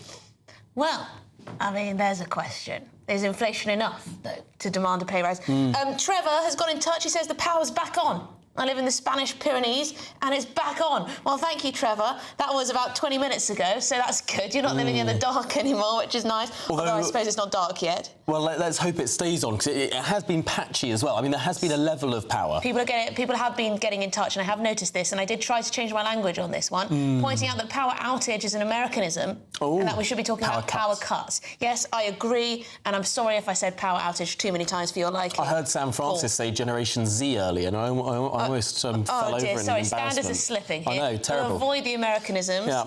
I know you hate those too, Tom. So, I do. It's particularly it's the Generation Z/Z thing, because it seems that almost ubiquitously across this country people say Z now, and I just can't understand it. The word is Z. Well, I want to draw your attention to a story that's just dropped on the Telegraph website, actually. And this is about an Iranian asylum seeker who has managed to stay in this country and not be deported. He's argued that he was a sex toy smuggler, and so he's won his legal battle to remain in Britain. Why? Guess why, Tom? Is it that sex toys are illegal in Iran? Exactly that, yes. These types of adult devices are not allowed in Iran, so presumably he'd therefore be in danger. Soft touch Britain, Tom? I think of all of the people that we should accept as asylum seekers, those who align with liberal Western values. Sex toys? I think it's unlikely the sex toy man is a radical Islamist, is what I'm trying to say. Well, you never know, he could be a hypocrite. That's true, that's perfectly true. But he says, yes, under Islamic law, sex toys are illegal, and there is a ban on bringing them into Iran. What so there you go, he's allowed to stay here, even though he's What a good test. I think we should... I mean, if it's immoral under the most extreme forms of Islam to have anything to do with sex toys, let's make sure that if you want to apply to be a refugee in this country and align with our liberal values... actually, no, I ran away ahead of myself there. I'm not sure how quite we would be able to perform this. Right, let's move on. In other news, David Amos's daughter is calling for the rap group Kneecap to apologise over comments in which they allegedly called for politicians to be killed. Yes, footage from a 2023 gig also included the phrase, "The only good Tory is a dead Tory." They then went on to say, "Kill your local MP," allegedly. Yes, so the Conservative leader, Kemi Badenoch, says, she's demanding action following, in particular, the murder of Sir David Amos. However, Kneecap say they're facing a coordinated smear campaign for speaking out on Palestine. OK, right, well, we've reached out for comment, but let's get the thoughts from the Leader of the Opposition. For What consequences do you think they should face? I certainly think that there are grounds for prosecution. This is a band who I withdrew money for last year. They took the governments to court. In between that time, we changed from Conservative to Labour.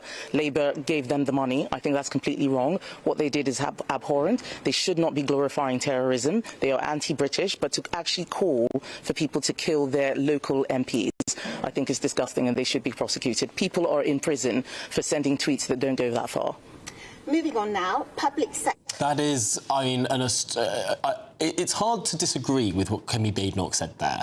We are facing a situation now where people are in prison in this country for tweets and Facebook posts that tenuously could have been argued to incite criminal action. Now, these tweets and Facebook posts wouldn't have met the United States First Amendment definition of immediate incitement, but they tenuously did. Now, how does saying kill your local MP, the only good Tory is a dead Tory, how does that not meet that bar for that test for incitement? Yeah, and also Hamas is a prescribed terror group, and these guys allegedly, or at least one of the bandmates allegedly, said up Hamas, up Hezbollah at a performance in London. So all of this is being assessed. Presumably they think they're untouchable and they just don't care. But it's so important that David Amos's daughter has said something, because we so easily forget and we so easily move on, don't we? I mean, we've had members of our parliament killed. Yeah. We've had 2 members of our parliament killed in the last decade. I mean, it is just extraordinary how quickly we forget this. I mean, this is a weighty and significant thing, and then people start shouting at crowds, kill your MP. Well, I'm glad the Leader of the Opposition is shining a light on this, or at least highlighting it quite a bit, because, yeah, I mean, it's quite astounding what they've been accused of here. But if you're in search of a getaway, perhaps in Europe, here's the forecast.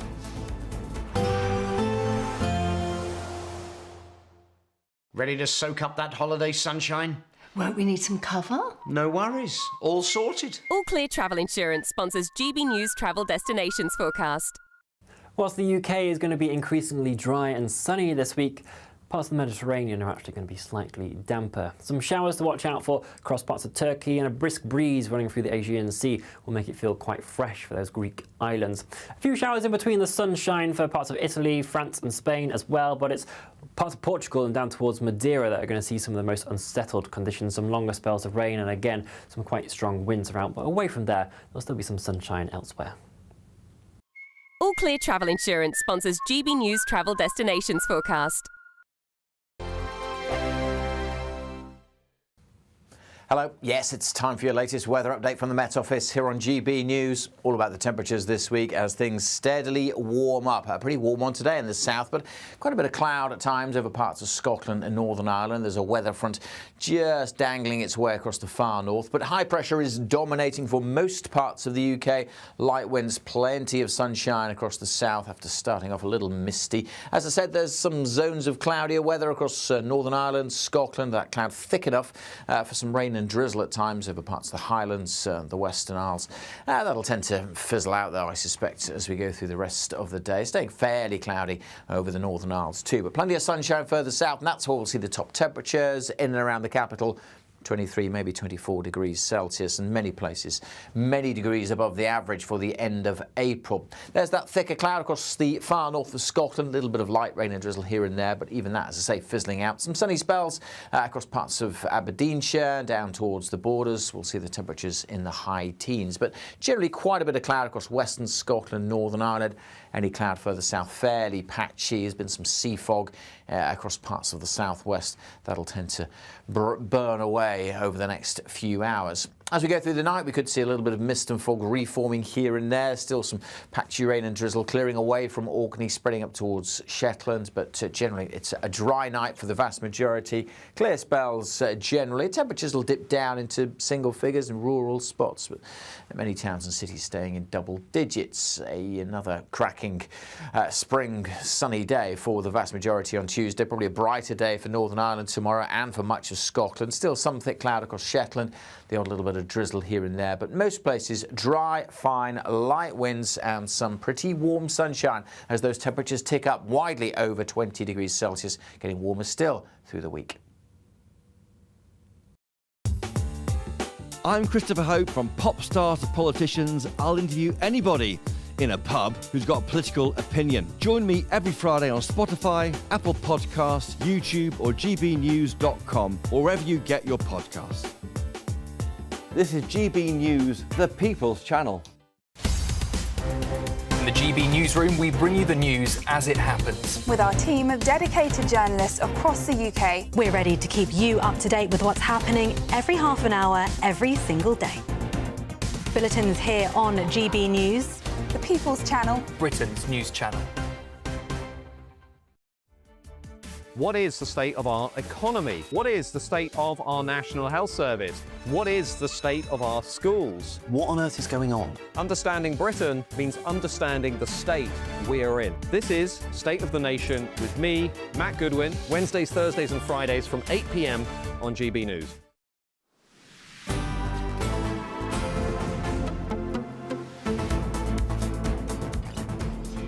Good afternoon, Britain. It's now 10 minutes to 3 and Liverpool fans finally got to see it happen at Anfield as they won the Premier League yesterday. They did indeed, and we're joined by GB News reporter Jack Carson, who's in Liverpool for us. Jack, I imagine lots of people were very happy indeed. The scenes last night were absolutely extraordinary, weren't they? With the flares going off all around the ground. We were told that there was a 3-mile queue just before the game yesterday to try and get anywhere near the stadium because the atmosphere, it was almost that game against Tottenham more of a formality. They've known for a while, looking like they were going to be champions once again. And so many fans telling us today how glorious it is that they can celebrate it all together, because you'll remember last time in the 1920 season, they were unable because of COVID to come together to celebrate this. So all of them taking the opportunity, certainly, to celebrate it all together. Quite a few sore heads this morning. We caught up with some fans. Take a look. It's everything to the city, like, look around. It means everything. Only our first season. Klopp left us with that infrastructure. And you know what? What's to happen next? Oh, it's just absolute world. Absolute world. It's just amazing. The atmosphere is just unbelievable. This means a lot for us. It means a lot. We didn't get a privilege to do this back in 2020 when we won. So this means this is like a double for us now. Hey, look at it, everyone's out.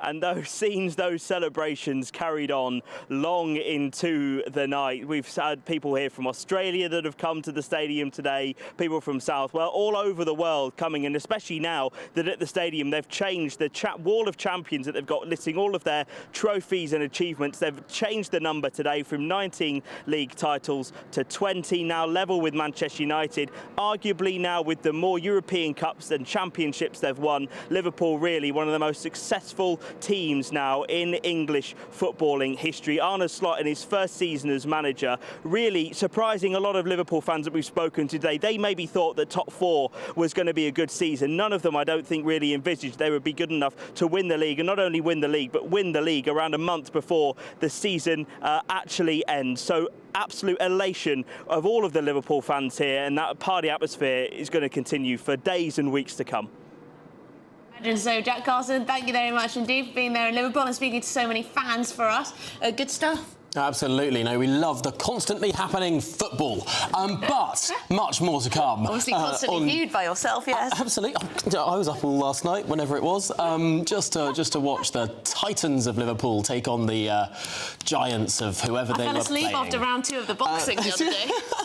Anyway. Right, well, up next, it's Nana Akua hosting Martin Daubney's show. Yes, good afternoon, you two. Look, it's a disaster, isn't it? We've reached the milestone of 10,000 migrants have crossed the British Channel illegally, I might add, since the beginning of the year. What happened to smashing the gangs? Unbelievable. Also, they were screening children who believe they're trans for autism because of the epidemic that seems to have hit a lot of schools. So I think it's about time. Stay with me. All of that on the way next.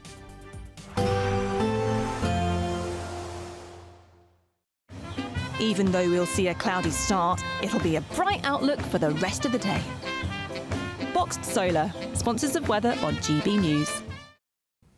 Hello. Yes, it's time for your latest weather update from the Met Office here on GB News. All about the temperatures this week as things steadily warm up. A pretty warm one today in the south, but quite a bit of cloud at times over parts of Scotland and Northern Ireland. There's a weather front just dangling its way across the far north, but high pressure is dominating for most parts of the UK.